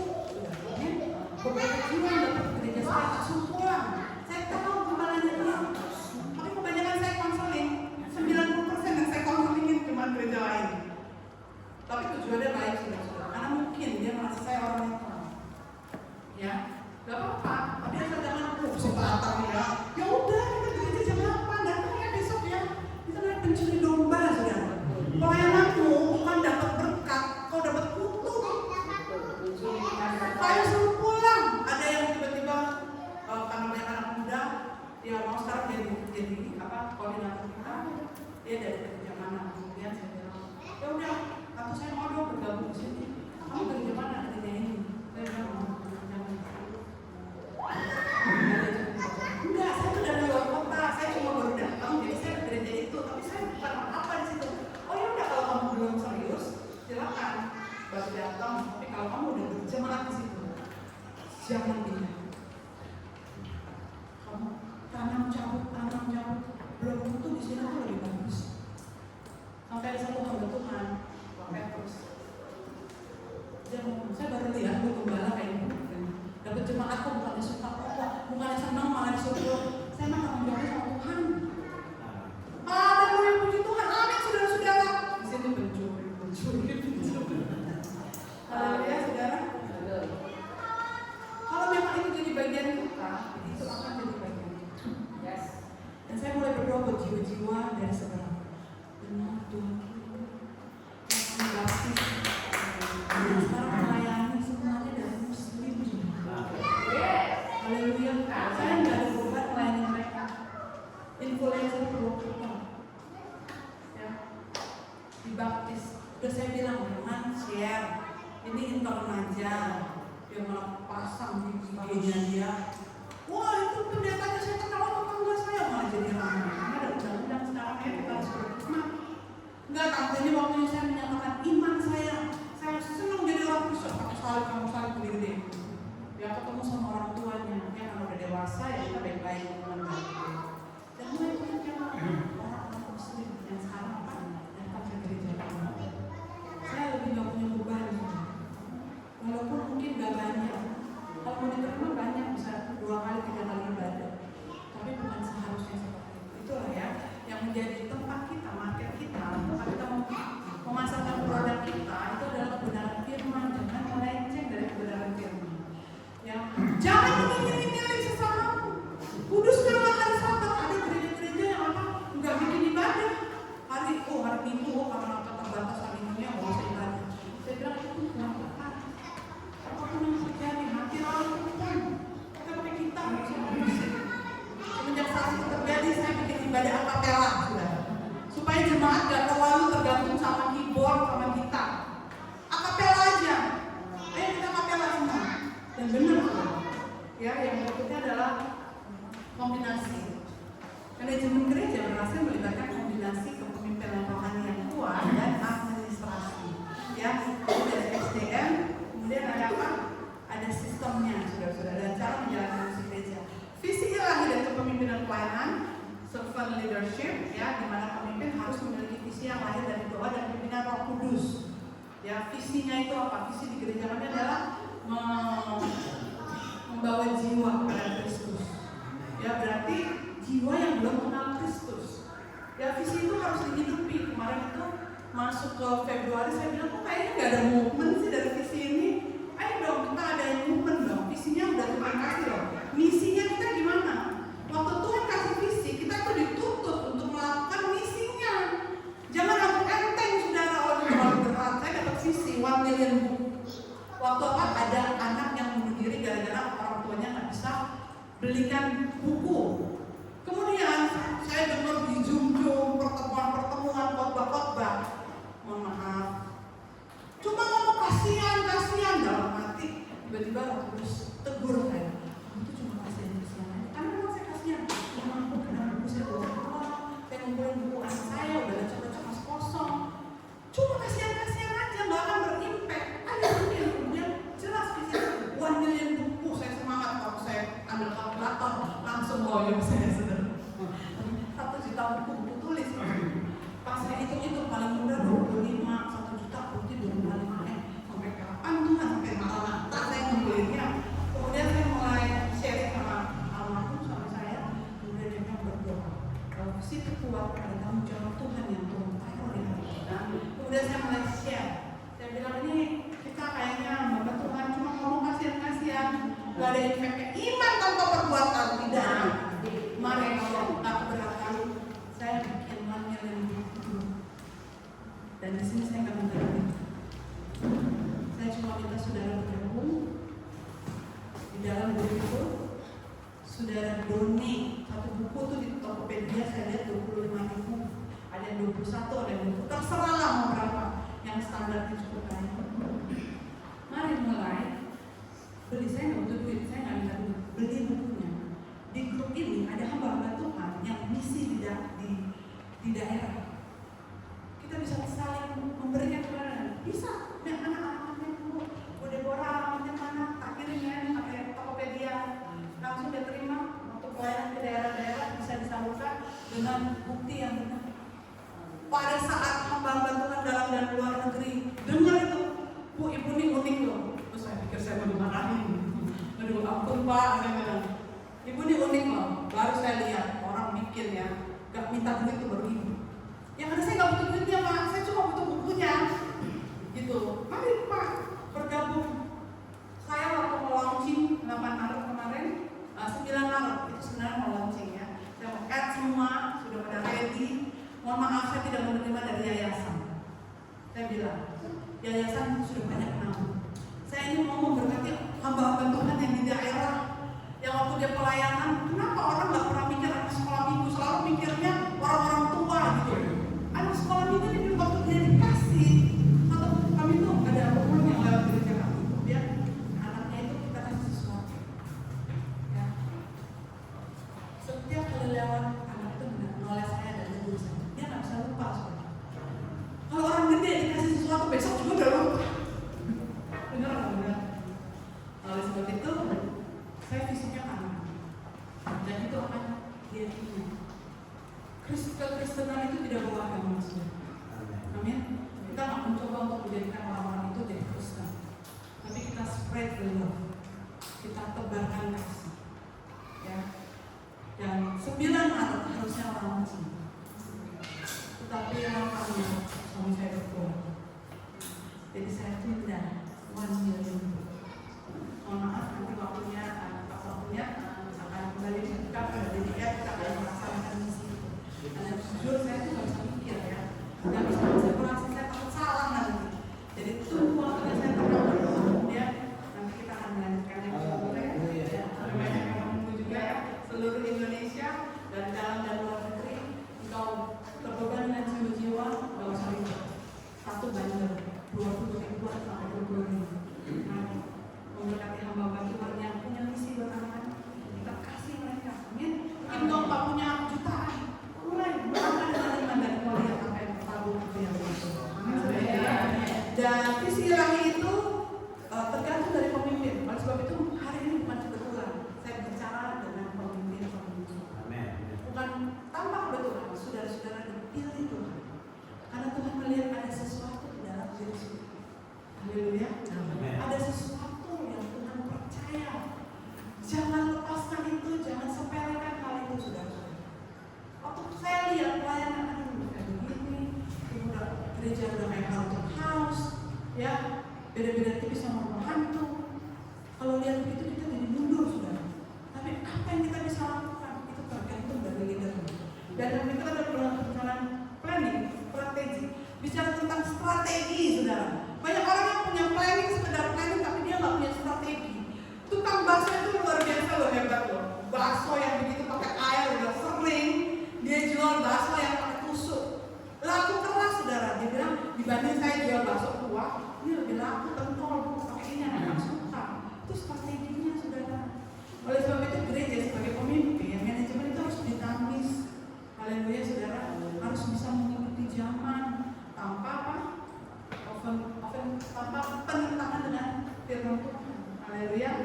Dan yang berikutnya adalah gereja perlu dikelola dengan prinsip administrasi yang baik dan terarah untuk memastikan pelayanan dengan tertib dan efisien. Administrasinya harus baik dan terarah, tepat sasaran. Karena kebetulan dalam manajemen gereja, saya pernah saudara-saudara pelayanan, ya, ke gereja-gereja. Kalau pelayanan misi, saya tahu, saya bilang sama teman saya, jangan berharap, bahkan kita yang keluar. Tapi ada beberapa kali saya diundang ke pelayanan gereja, gerejanya gedong, pulang cuma bye. Nuntut gak saya? Enggak, cuma saya bilang poor management. Karena setiap orang yang melayani harus mendapat upah, dan dari upah itu kurang upahnya itu kan, itu prinsipnya firman Tuhan. Benar, saudara. Jadi jangan melakukan karena pelayanan di sekolah, saya bilang sama teman saya, pengurusan, jangan melakukan gereja, saudara. Ya, engkau bikin susah orang, jangan order. Kalau nggak punya dana jangan. Diskon ya 40%, untungnya mana? Kerja bakti doang. Ya, jangan pernah bersalah persepsi udah pengusaha, dia perlu bayar, perlu bensin, saudara. Amin. Haleluya, bertobat saudara dari pikiran yang minta diskon. Haleluya. Dari situ Tuhan akan melihat hati kita. Tuhan akan melihat apa yang kau tabur. Kalau kau gak nabur apa-apa, gereja, makanya gereja miskin terus, saudara. Hamba Tuhan kelaparan, keteteran, bilang aduh kami cuma makan garam bisa sendiri. Saya bilang, oh benar, betul nggak kenal. Kalau kamu masih makan anak garam, kamu berarti kamu malas, maaf. Kamu kan punya tangan punya kaki jualan. Lakukan sesuatu dong, satu keluarga. Kolaborasi bikin apa? Bikin es tongtong tinggal ngaduk-ngaduk. Taruh, lakukan, jangan bikin malu Tuhan. Amin. Pelayanan, gak ada dana. Saya tuh kadang kalau dengar begitu, saudara. Terus saya datang gerejanya gereja gede gitu ya. Bukan gereja kecil dengan segala macam excuses. Itu mematikan pelayanan. Maaf, saya harus tegas. Kenapa gereja-gereja mega church itu bisa terbentuk? Saya itu sekretaris di gereja Bethel di Amerika selama 5 tahun. Saya sekretaris, kalau ada teman-teman saya itu jemaat itu dihimbau untuk memberi demi pekerjaan Tuhan. Pada saat yang memberi, orang-orang yang memberi itu tertantang makin mengasihi Tuhan. Karena apa? Mereka tahu mereka memberikan bantuan ketaatan, perpuluhan mereka untuk apa? Pembangunan buat run gereja ini. Mereka pekerjaannya tuh steady long. Yang lain pada di layoff ya, tapi dia bisa dipertahankan. Waktu latihan, maaf saya tidak bisa kerja over ya, maksudnya setelah 8 jam. Hari Sabtu saya harus pelayanan sama Tuhan. Saya nggak bisa terima, walaupun satu minggu itu bayarnya 1,5 sampai 2 kali lipat. Jadi kalau dibayar $20, hari Sabtu itu berarti dibayar $1,5, $30 sejam. Mereka itu menolak semua. Termasuk anak-anak punya tugas sebagai apa? Direktur ininya, tim persekusi. Gak bisa latihan kalau kita mikirin duit terus, saudara. Haleluya. Kemudian, tapi Tuhan itu memberi perbedaan orang yang sungguh-sungguh. Waktu perusahaan itu di layoff satu pabrik, saudara. Satu perusahaan di layoff, pergantian manajemen cuma saya sama suami saya nggak di layoff. Kerja makan lagi gaji kita. Kerjanya cuma nyapu-nyapu lagi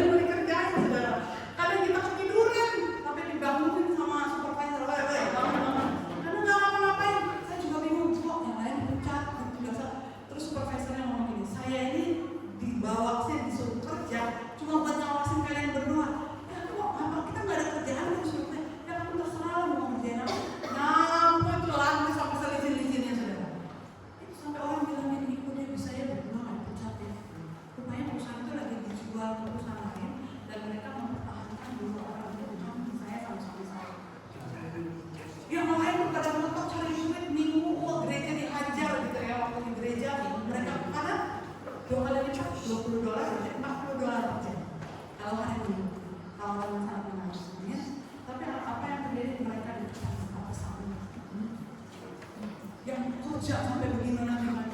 Dan di situ saya lihat saudara-saudara, Tuhan itu akan memberikan perbedaan. Ya waktu itu saya nggak ngerti kalau saya dari pulang nggak ngerti sama sekali. Saya cuma tahu waktunya kita beribadah, kita beribadah. Waktunya kita melayani, ada waktu buat Tuhan, ada waktu buat diri sendiri. Dan Tuhan itu berbeda, saudara. Amin. Dan itulah pengelola prinsip administrasi yang pertama. Dan yang berikut adalah yang sangat penting, saudara, kunci keberhasilan gereja yang Alkitabiah di zaman modern adalah empati dan kasih dalam pelayanan. Peraturan boleh, amin, saudara-saudara. Haleluya. Kebutuhan boleh, tapi harus ada empati, saudara-saudara, dan kasih.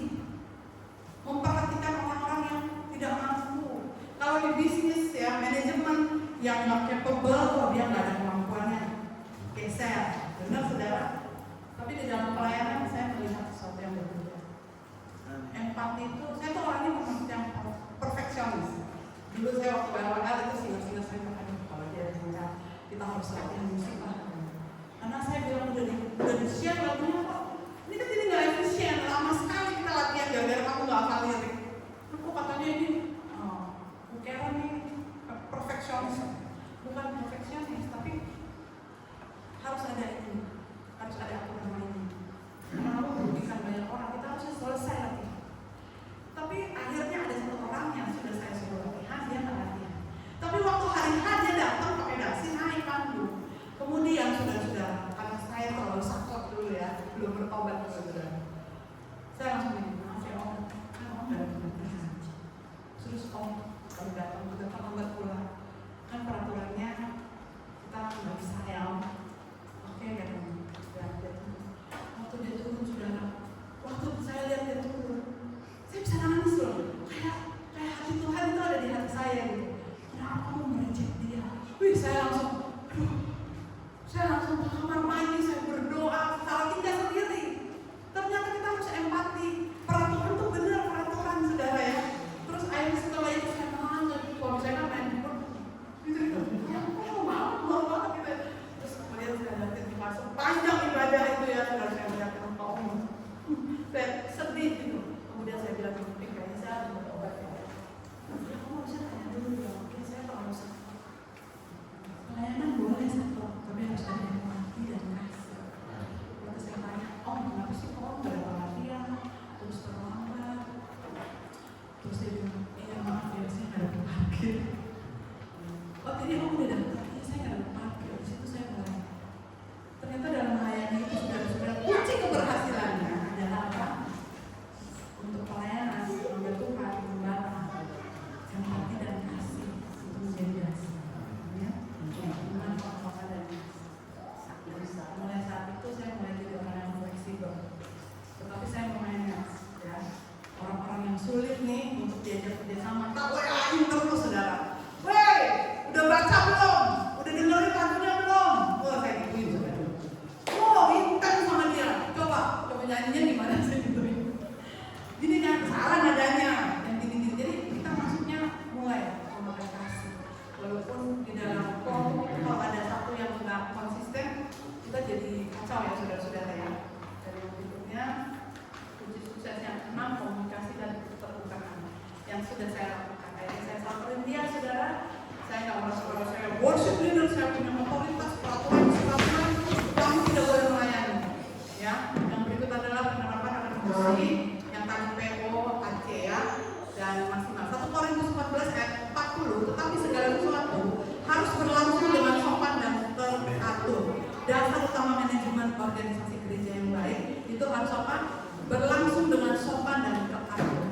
Yang berikutnya ada melibatkan kader-kader yang mendelegasikan tugas kepada orang-orang tertentu yang memiliki potensi dan melibatkan wadah-wadah seperti pemuda remaja dan memberikan ruang bagi bakat mereka serta menjalin chemistry dan merekatkan hubungan yang baik antara generasi. Ya, selain kita menerapkan manajemen itu, kita harus melibatkan yang namanya kader-kader sudah. Haleluya, kader-kader yang punya potensi, anak-anak muda yang punya potensi. Dan yang berikutnya adalah empati dan kasih ya, kan kita sudah ya. Dan di sini ada pandangan ahli saudara ya. Jadi tentang manajemen gereja ada ahli-ahli ya, bukan asal-asal saudara. Jadi kita punya landasan dalam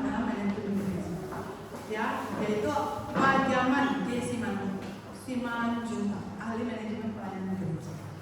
Ya, saudara-saudara bisa baca. Kemudian ada Kenneth O. Kenjo, teolog dan ahli manajemen pelayanan. Pandangannya mengenai manajemen Kristen adalah administrasi orang, program, dan kebijakan gereja berdasarkan prinsip Alkitab mencapai tujuan rohani. Saya garis bawah tujuannya rohani, ya saudara. Disatukan itu tujuannya rohani, mempermuliakan nama Tuhan, bukan mempermuliakan nama diri sendiri, bikin agenda supaya kita sibuk, bikin gereja kita kelihatan keren. Oleh sebab itu kenapa saat ini banyak gereja hamba Tuhan dilingkupi, dirasuki spirit Babel, karena tujuannya bukan rohani. Ini jadi penelitian saya, saudara. Sekarang ini saya sedang meneliti kenapa ada fenomena gereja-gereja dengan spirit menara Babel, di mana mereka membangun tinggi-tinggi, ya, tujuannya untuk apa?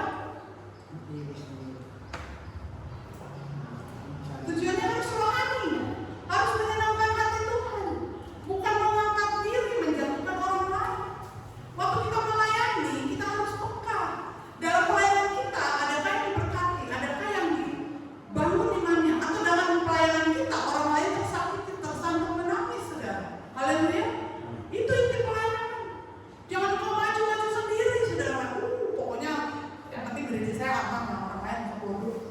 Itu iblis sedang mengambil begitu. Bahkan dibangun gereja bagus-bagus, kuning-kuning, gereja bagus itu apa? Ternyata tidak ada unsur Alkitab. Pada prakteknya saya melihat. Haleluya, saudara. Dan bukan begitu saja. Waktu saya mengadakan acara di gereja saya, kemudian karena lampu dimatikan, lagi melihat masalah, saya duduk agak paling belakang, sampingnya itu agak belakang, kanannya agak belakang. Ya. Dia datang sebagai tamu undangan, sampingnya saya, dia nggak lihat, saudara. Dia sibuk main handphone. Saya kan di sampingnya, tapi ada satu orang lain sih berdiri. Di belakang itu anak-anak muda, pekerja multimedia. Dia main handphone, tadinya dia buka Facebook. Kadang memang tadi kalau handphone tuh ditaruh. Kadang-kadang notification kita bisa latah buka. Saya pernah begitu soalnya. Oke lah, Facebook. Dia buka Instagram, saudara. Lagi ibadah, lagi doa, lagi firman ibadah. Buka Instagram. Habis itu dia buka TikTok. Aduh, udah mulai antara saya udah mulai otomatis. Udah lama saya bilang, Pak, maaf ya Pak, kita lagi ibadah sama handphone. Udah kayak, buka apa? Tapi saya sadar di belakang gak ada apa. Saya asik ya main handphone. Saya melakukannya bukan karena saya benci. Mungkin kelihatannya eros gitu. Tapi kemudian setelah sesuatu saya kasih itu nggak boleh tersembunyi, sudah. Jangan dikasih tinggi juga. Ya, tapi maknanya itu di belakang itu cuma saya yang multimedia berketawa. Melihat kita semua pada melihat sengaja, cuma dia nggak sadar, sudah. Karena dia Di sampingnya kan saya, mereka ngeliat gitu. Jangan sampai dia menjadi bahan orang-orang, kemudian saya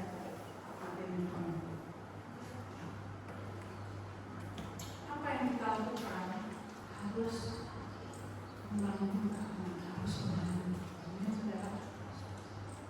Dan mungkin itu bukan satu planning manajemen besar, tapi manajemen diri. Haleluya. Dimana kita membangun gereja, manajemen yang bagus, diri kita sendiri. Jadi kita nggak bisa manage. Kapan kita mesti main handphone, kapan kita mesti buka WA. Kadang-kadang kalau penting saya buka WA, karena kita komunikasi lewat WA. Tapi medsos itu sampai scrolling, ada pressure gitu. Itu ya saudara-saudara ya. Yang berikutnya adalah itu saya lakukan karena saya merasa kasih pada Tuhan. Dan integritas iman dan profesionalisme ini menimpa ahli ya, manajemen yang baik harus selaras dengan ajaran iman Kristen.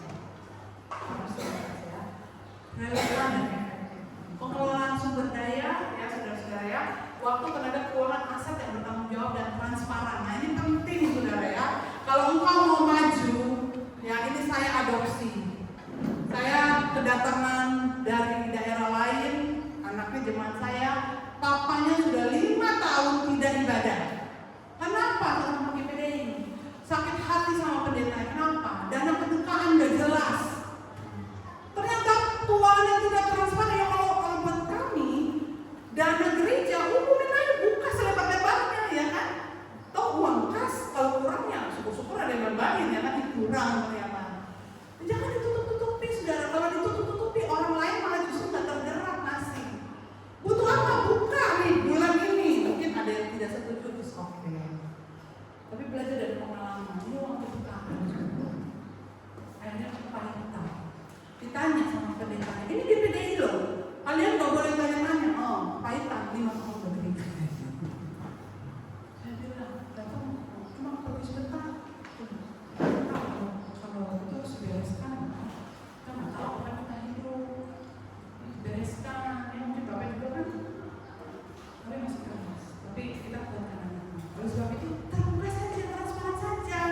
Kalau kurang-kurang kan pasti ada yang mau nambahin daripada ketutup. Kalau bisa diterima ya. Kadang-kadang terlalu terbuka juga terlalu banyak mulut. Kalau udah em-eman dia sudah benar. Kalau udah 2, 3 digit, 6 digit, ya kalau udah 6 digit ya janganlah, ya kan. Nanti atur aja pakai third party ya, konsultan keuangan ya, yang mendata. Tapi kalau terbuka nggak apa-apa lah. Apalagi itu memang buat uang keuangan gereja. Silakan terbuka setransparan-transparannya. Ada haleluya. Amin. Dan yang berikutnya adalah Efesus 4 ayat 11 dan 12. Kepemimpinan bertujuan memperhormati orang-orang kudus jemaat untuk pekerjaan pelayanan, bukan hanya dikerjakan oleh pemimpinan, ini mendelegasikan. Puji Tuhan dalam hidup suami saya dia sudah mendelegasikan. Kalau enggak ada yang main musik saudara. Kenapa aku bergantung dari ujung sampai ujung? Ya, dia mencoba untuk mendelegasikan 2-3 tahun terakhir dengan melatih anak-anak main musik.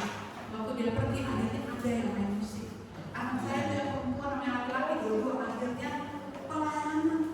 Saya bilang kamu bikin papi tersenyum setelah papi di surga. Waktu papi ada kamu mau main lagi sudah bisa main.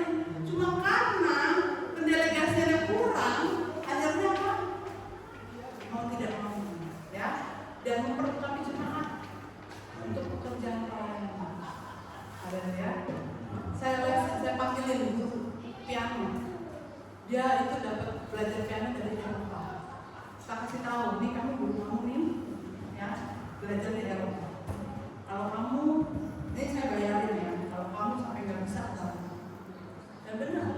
Setiap sore, tante izin ya mau main keyboard, dia main aja di dalam 3 minggu sudah. 3 minggu aja sudah. Kita harus kasih tahu saudara. Ini saya pakai guru les, guru drum. Kamu 30 menit 100.000. 30 menit saya bayarin dia 100.000. Kamu 1 jam berarti 200.000. Mau berapa lama? Disadarkan saudara-saudara ya. Tetap bagian pemimpin memperlengkapi mereka. Kemudian prinsip berdasarkan Alkitabiah yang harus diterapkan 1 Korintus 14 ayat 40. Tetapi segala sesuatu harus berlangsung dengan sopan dan teratur. Itu dasar utama manajemen dan organisasi yang baik. Kepemimpinan pengolahan jemaat 1 Timotius 3 ayat 5. Jikalau seorang tidak tahu mengepalai rumah tangga sendiri, bagaimanakah ia dapat mengurus jemaat Allah? Menekankan manajemen sebagai kemampuan mengelola. Amin. Saudara-saudara, kalau di sini masih ada yang bingung, gaji misalnya 2 juta, ya kan, harusnya cukup buat makan, tapi kok ini kok malah, ya kan, sampai 10 juta, utang 8 juta lah, itu harus bertobat. Amin, saudara, harus bisa mengatur. Haleluya. Amin. Kita fail gagal, kita belajar dari kegagalan. Saya pun begitu. Belajar dari kegagalan, tapi setelah kita belajar, kita apa? Kita mampu mengelola. Amin. Jadi jangan terpuruk dengan ya saya kemarin begini, enggak. Masih ada hari depan, mari kita perbaiki bersama-sama. Haleluya. Dan Titus 1 ayat 5, Paulus memerintahkan Titus untuk mengatur apa yang masih kurang dan menetapkan penantua-penantua di setiap kota. Manajemen gereja kita nggak bisa one man show. Kita harus merangkul orang-orang lain. Amin. Kita harus memberi beban-beban kepada mereka. Mendirikan penatua. Ini Alkitabiah dan Kisah Rasul 6 ayat 1-6 pembagian tugas yang jelas. Diakonia antara rasul pengajaran dan diakonia pelayanan media administrasi untuk menghindari ketimpangan. Waktu saya jadi bendahara, saya nggak sendiri. Urusan keuangan itu nggak bisa 1 orang, harus 2 atau 3 orang. Itu yang saya pelajari dan itu fair benar, cukup adil. Waktu selesai ngitung puluhan ribu loh saudara. Kalau selesai ibadah itu kita ngitungin uang receh, untungnya sekarang belum pakai Dan lebih baik saya anjurkan kalau yang sudah punya rekening, pakai rekening QR. Pencatatannya lebih jelas. Oh dari ini. Memang itu perlu disosialisasikan. Tapi waktu ngitung duit recehan kita perlu 2 jam. Karena saya udah selesai ngitung, yang satu ngitung lagi. Setelah itu yang ketiga ngitung, baru dia tanda tangan di form. Saya ngitung segini, dia ngitung. Kalau kita ngitung yang lainnya, ulang lagi nanti. Ngitung lagi, nggak selesai berapa 3 jam. Tapi saya pun setornya banget itu saya. Kalau nggak ada tanda tangan saya dan satu orang lain yang kena keluar, uang itu nggak akan keluar. Membawa uang receh itu, aduh saya sampai ngitung, mesti dibalik lagi di bank aja bisa 2 jam. Di gereja juga nggak praktis. Ya, tapi mungkin di daerah-daerah beda ya, saudara ya. Dan berikutnya adalah filosofi manajemen, melayani bukan memerintah, ya. Melayani bukan memerintah. Ini perlu sikap seperti ini supaya bisa berkembang. Ada teman juga yang saya lihat mungkin leadership-nya tinggi ya. Saya juga kadang-kadang, kamu duduk, gitu kan? Kalau bisa jangan memerintah saudara-saudara, karena itu akan menjadi game, ya. Dan katakan dalam Matius 2 ayat 25 kan pemimpin tidak boleh merajai bawahannya. Saya kan sekarang saya punya nih anak dari sekolah kita. Mereka bilang tante, kita selesai ini kita kesini lagi ya.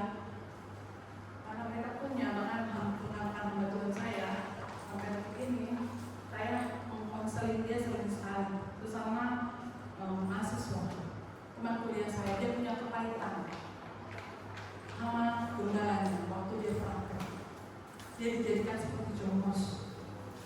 Ya, benar. Mau yang cewek, mau yang cowok, sampai kita mohon maaf nih, saya open. Suruh nyuci celana dalam gundalannya, oh my god, saya bilang. Itu salah, ya. Itu tidak ada teladan.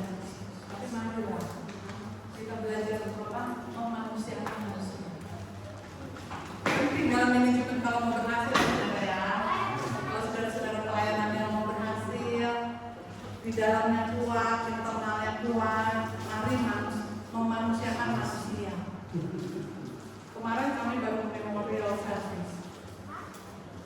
Sudah 2 kali itu pengerja di gereja kami kasih kesaksian, harusnya kan yang lain, tapi dia tetap kasih kesaksian. Dia nggak bisa lupa sama almarhum. Karena kalau datang ketemu sama almarhum suami saya, bukan yang ditanyain, oh ya ntar kamu ini ya begini tidak, tapi yang kamu udah makan, kamu baik-baik aja, kamu sehat-sehat aja, nggak disuruh urusan kerja. Kalau dikatakan kamu mau apa yang terserah kamu pikir apa yang kamu perlu lakukan, nggak disuruh-suruh. Apa yang kamu belajar rumah kamu, apa yang kamu rasa ini berantakan, kamu lakukan. Dan itu berkesan saudara-saudara. Daripada saya nyuruh-nyuruh, paling kalau ada yang nggak beres, sengaja pas dia datang saya lapain. Ya, dan yang berikutnya adalah gembalakan orang yang berubah jangan dengan memaksa tapi dengan sukarela. Ya, jemaat saya itu udah mulai tahu. Karena mungkin kultur atau kepribadian. Kalau dibilang gini, siapa yang mau kasih kata pesan dan kesan, tulis nama. Siapa yang mau ini, tulis nama. Gak ada yang sama, saudara. Waktu hari hanya membludak. Saya sudah bisa menganalisa. Saya bilang ini sama panitia di depan jemaat.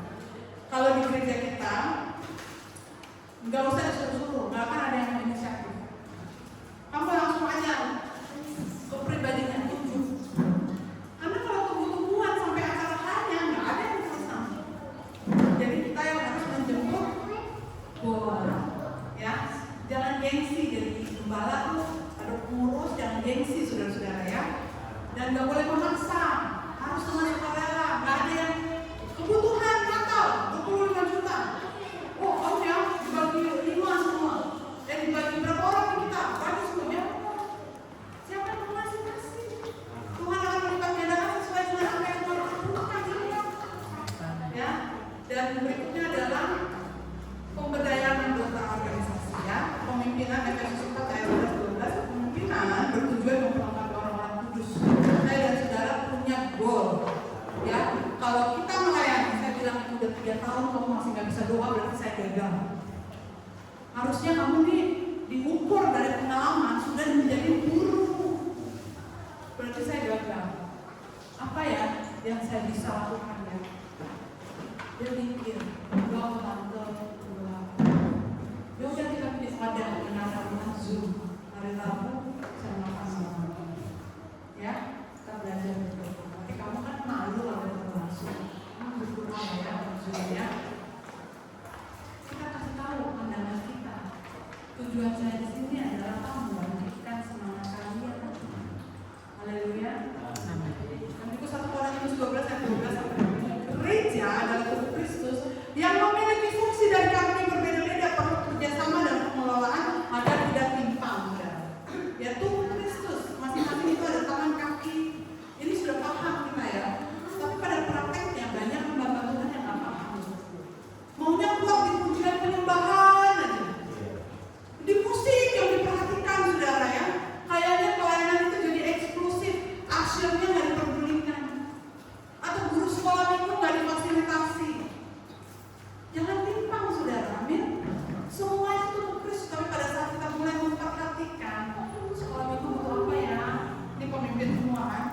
Guru sekolah minggu itu langsung terenyuh. Pokoknya nanyain dulu apa, udah kita aja yang beli ya. Padahal saya bilang, udah kalau butuh breakfast buat anak-anak, bilang sama saya beliin.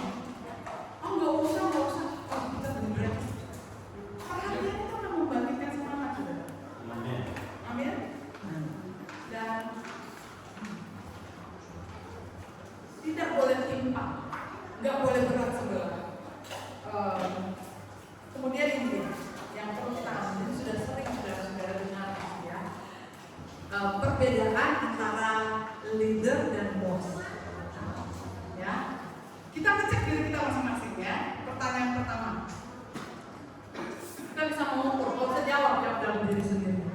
Yang pertama, tidak peduli terhadap perkembangan individu.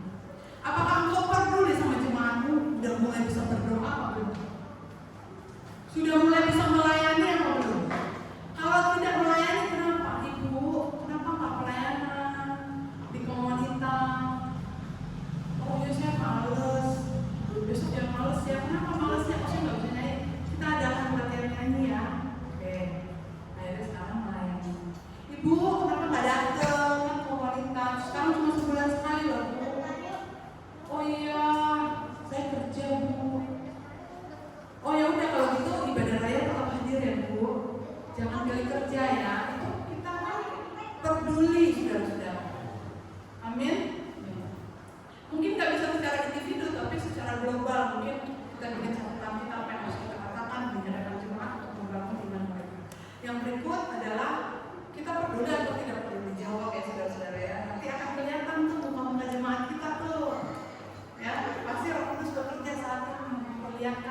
dalam kontrol kita. Dia akan kasih firman, sharing dulu ya, nanti ya, ayo kita sama-sama diskusi.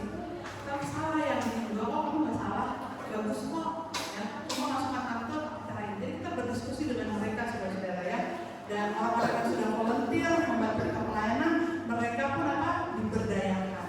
Dan perbedaan antara manajemen dunia dan surga berdasarkan pandangannya, pandangan besar worldwide ya. Jadi sangat berbeda. Gereja merupakan organisasi manusia yang dinamis di bumi. Gereja itu dinamis, nggak kaku-kaku banget. Haleluya.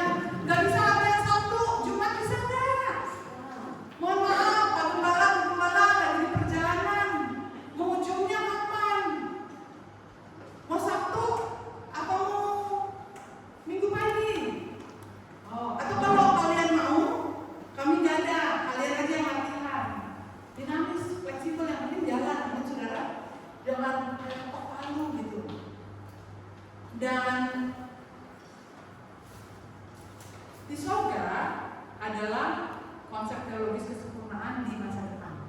Jadi kalau manajemen surga itu bukan menuntutnya sekarang harus sempurna, tapi dengan berlatih perjalanan waktu, tahun kemarin sama tahun ini, mereka jadi lebih baik, mereka berfungsi dengan baik. Kita melihatnya ke depan. Kalau melihatnya sekarang pasti gembala-gembala manyun. Apa manyun ya? Dia lagi seorang salah, seorang salah.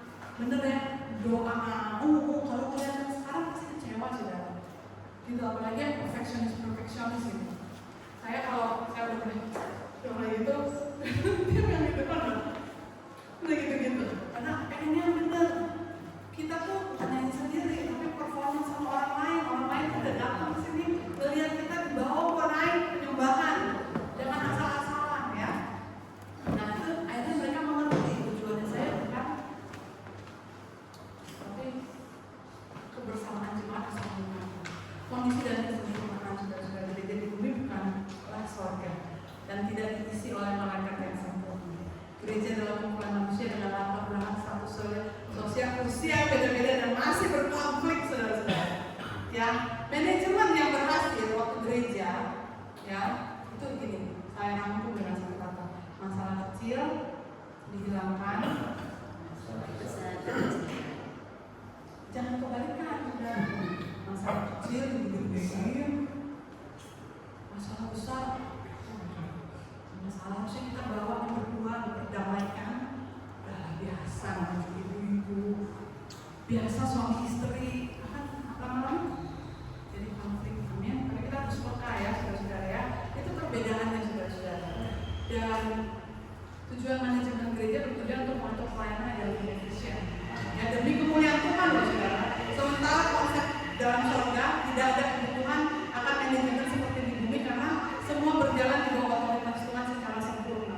Ya manajemen gereja bertujuan untuk mengatur pelayanan agar lebih efisien. Jadi bedanya gereja sama surga. Ya jangan kita bawa-bawa surga ya, nanti pokoknya Tuhan bekerja lah, terserah Tuhan lah, nanti aku mengalir aja. Ya kalau penyembahan mengalir, amin. Tapi kalau konsep ibadah liturgi nggak boleh mengalir. Haleluya, harus ada aturannya. Oh kita maksimal ini 8:30, ya maksimal. Mestinya schedule jam 8 harus ada aturannya. Ya agar orang-orang semuanya dapat bekerja secara sempurna. Pemimpin dan otoritas. Kepemimpinan dalam gereja adalah pelayanan kepada Kristus Yesus sebagai kepala. Ya, hamba Tuhan kita harus tahu otoritas yang tertinggi adalah Yesus. Saya praktekkan waktu sulit sekali untuk memberi masukan karena buat saya itu nggak masuk akal. Kok kamu melakukan ini? Sebagai hamba Tuhan saya kecewa, tapi kemudian saya berkaca kepada pelayanan Yesus. Iman, pengharapan dan kasih. Saya bilang adanya setelah saya healing sama diri saya, setelah saya selesai sama diri saya sebagai hamba Tuhan tuh nggak perfect. Kadang-kadang pemahaman kita harus di-adjust, harus disamakan lagi sama firman.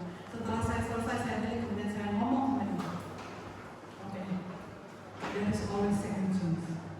Saya bilang selalu ada kesempatan untuk perbaiki ya kesempatan. Dan mereka itu merasa jadi terstimulus, jadi terangsang untuk melakukan hal yang benar. Dibanding apa? Saya merasa ini kan Tuhan, surga, kudus, harus begini, harus begitu. Kadang-kadang pada perjalanan banyak yang tersandung. Mungkin saudara banyak hal ya udah kamu ini dulu aja, tetap melayani, tapi mari perbaiki sampai kamu bisa. Itu WK lah.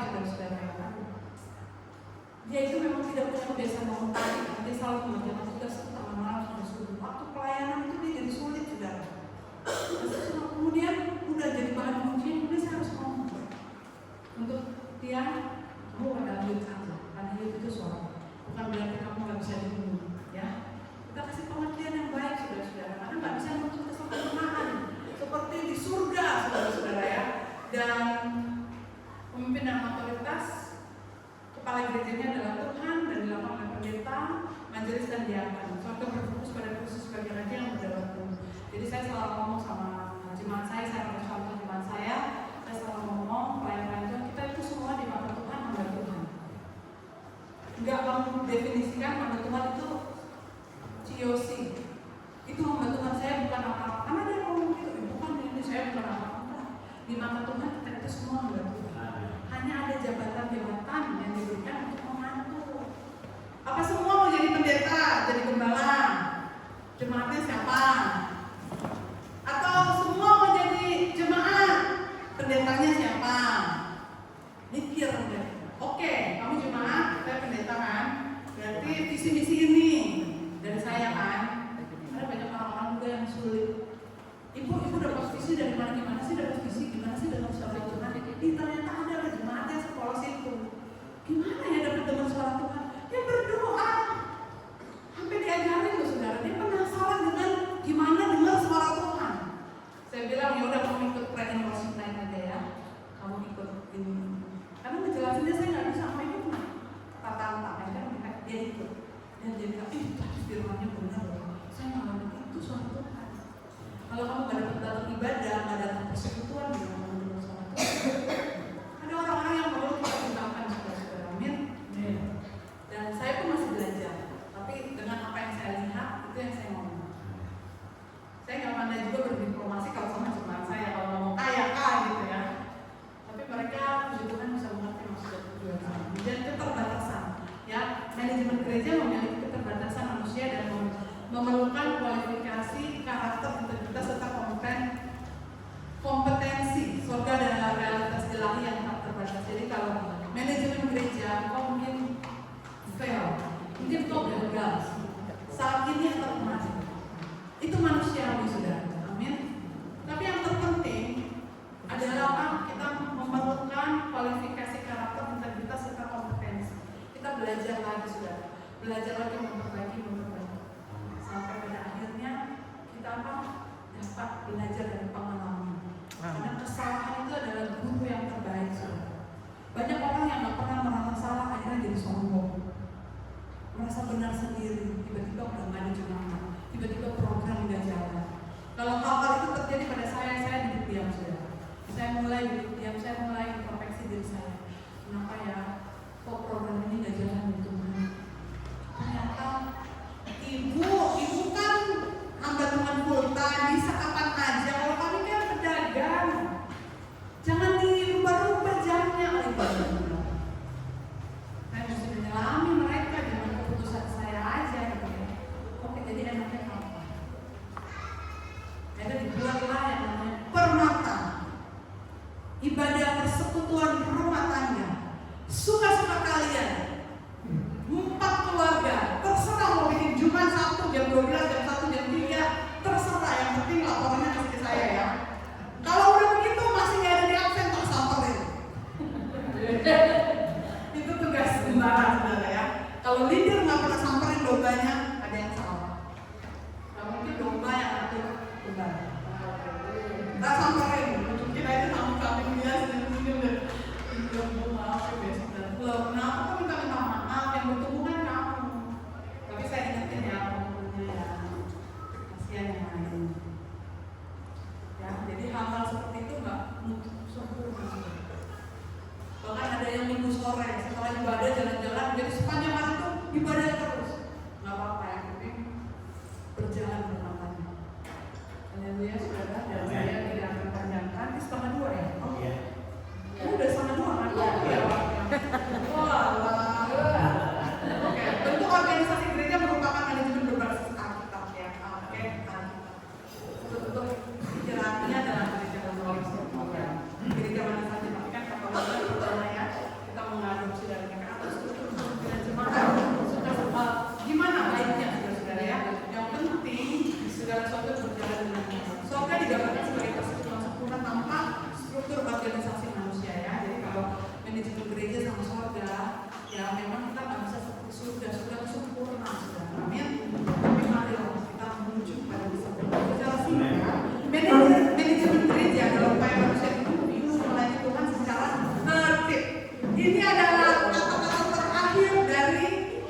pelajaran tentang manajemen surgawi. Yaitu apa? Manajemen gereja adalah upaya manusia, saya dan saudara di bumi, untuk melayani Tuhan secara tertib. Sementara surga adalah tujuan akhir yang sempurna tanpa konflik atau kebutuhan akan pengelolaan manusia, ya. Jadi selama kita masih melayani di bumi akan selalu ada konflik dan akan selalu ada upaya manusia. Jangan biar gini, mau nabur ya nanti biar Roh Kudus yang gerakan saya nabur. Yang mau nabur Roh Kudus sama saudara. Amin. Memanipulasi Roh Kudus. Nanti tunggu aja Roh Kudus gerakan saya baru saya nabur. Padahal Roh Kudus sudah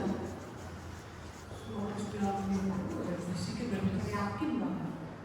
Ya, saudara-saudara ya, kita adalah manajemen gereja yang surgawi. Haleluya, saudara-saudara. Dan harus saudara-saudara bisa menangkap dengan singkat dan padat. Kira-kira ini akan menjadi berkat. Saya buka Q&A.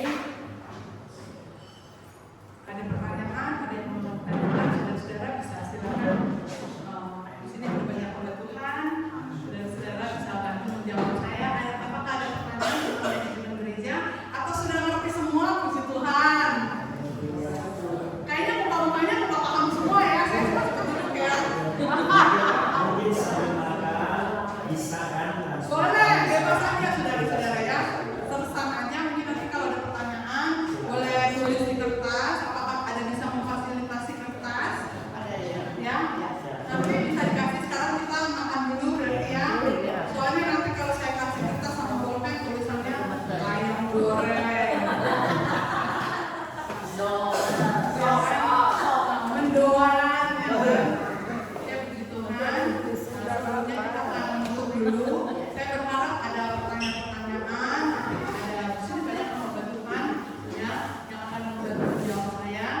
Mari kita bersatu dalam doa. Ya, ada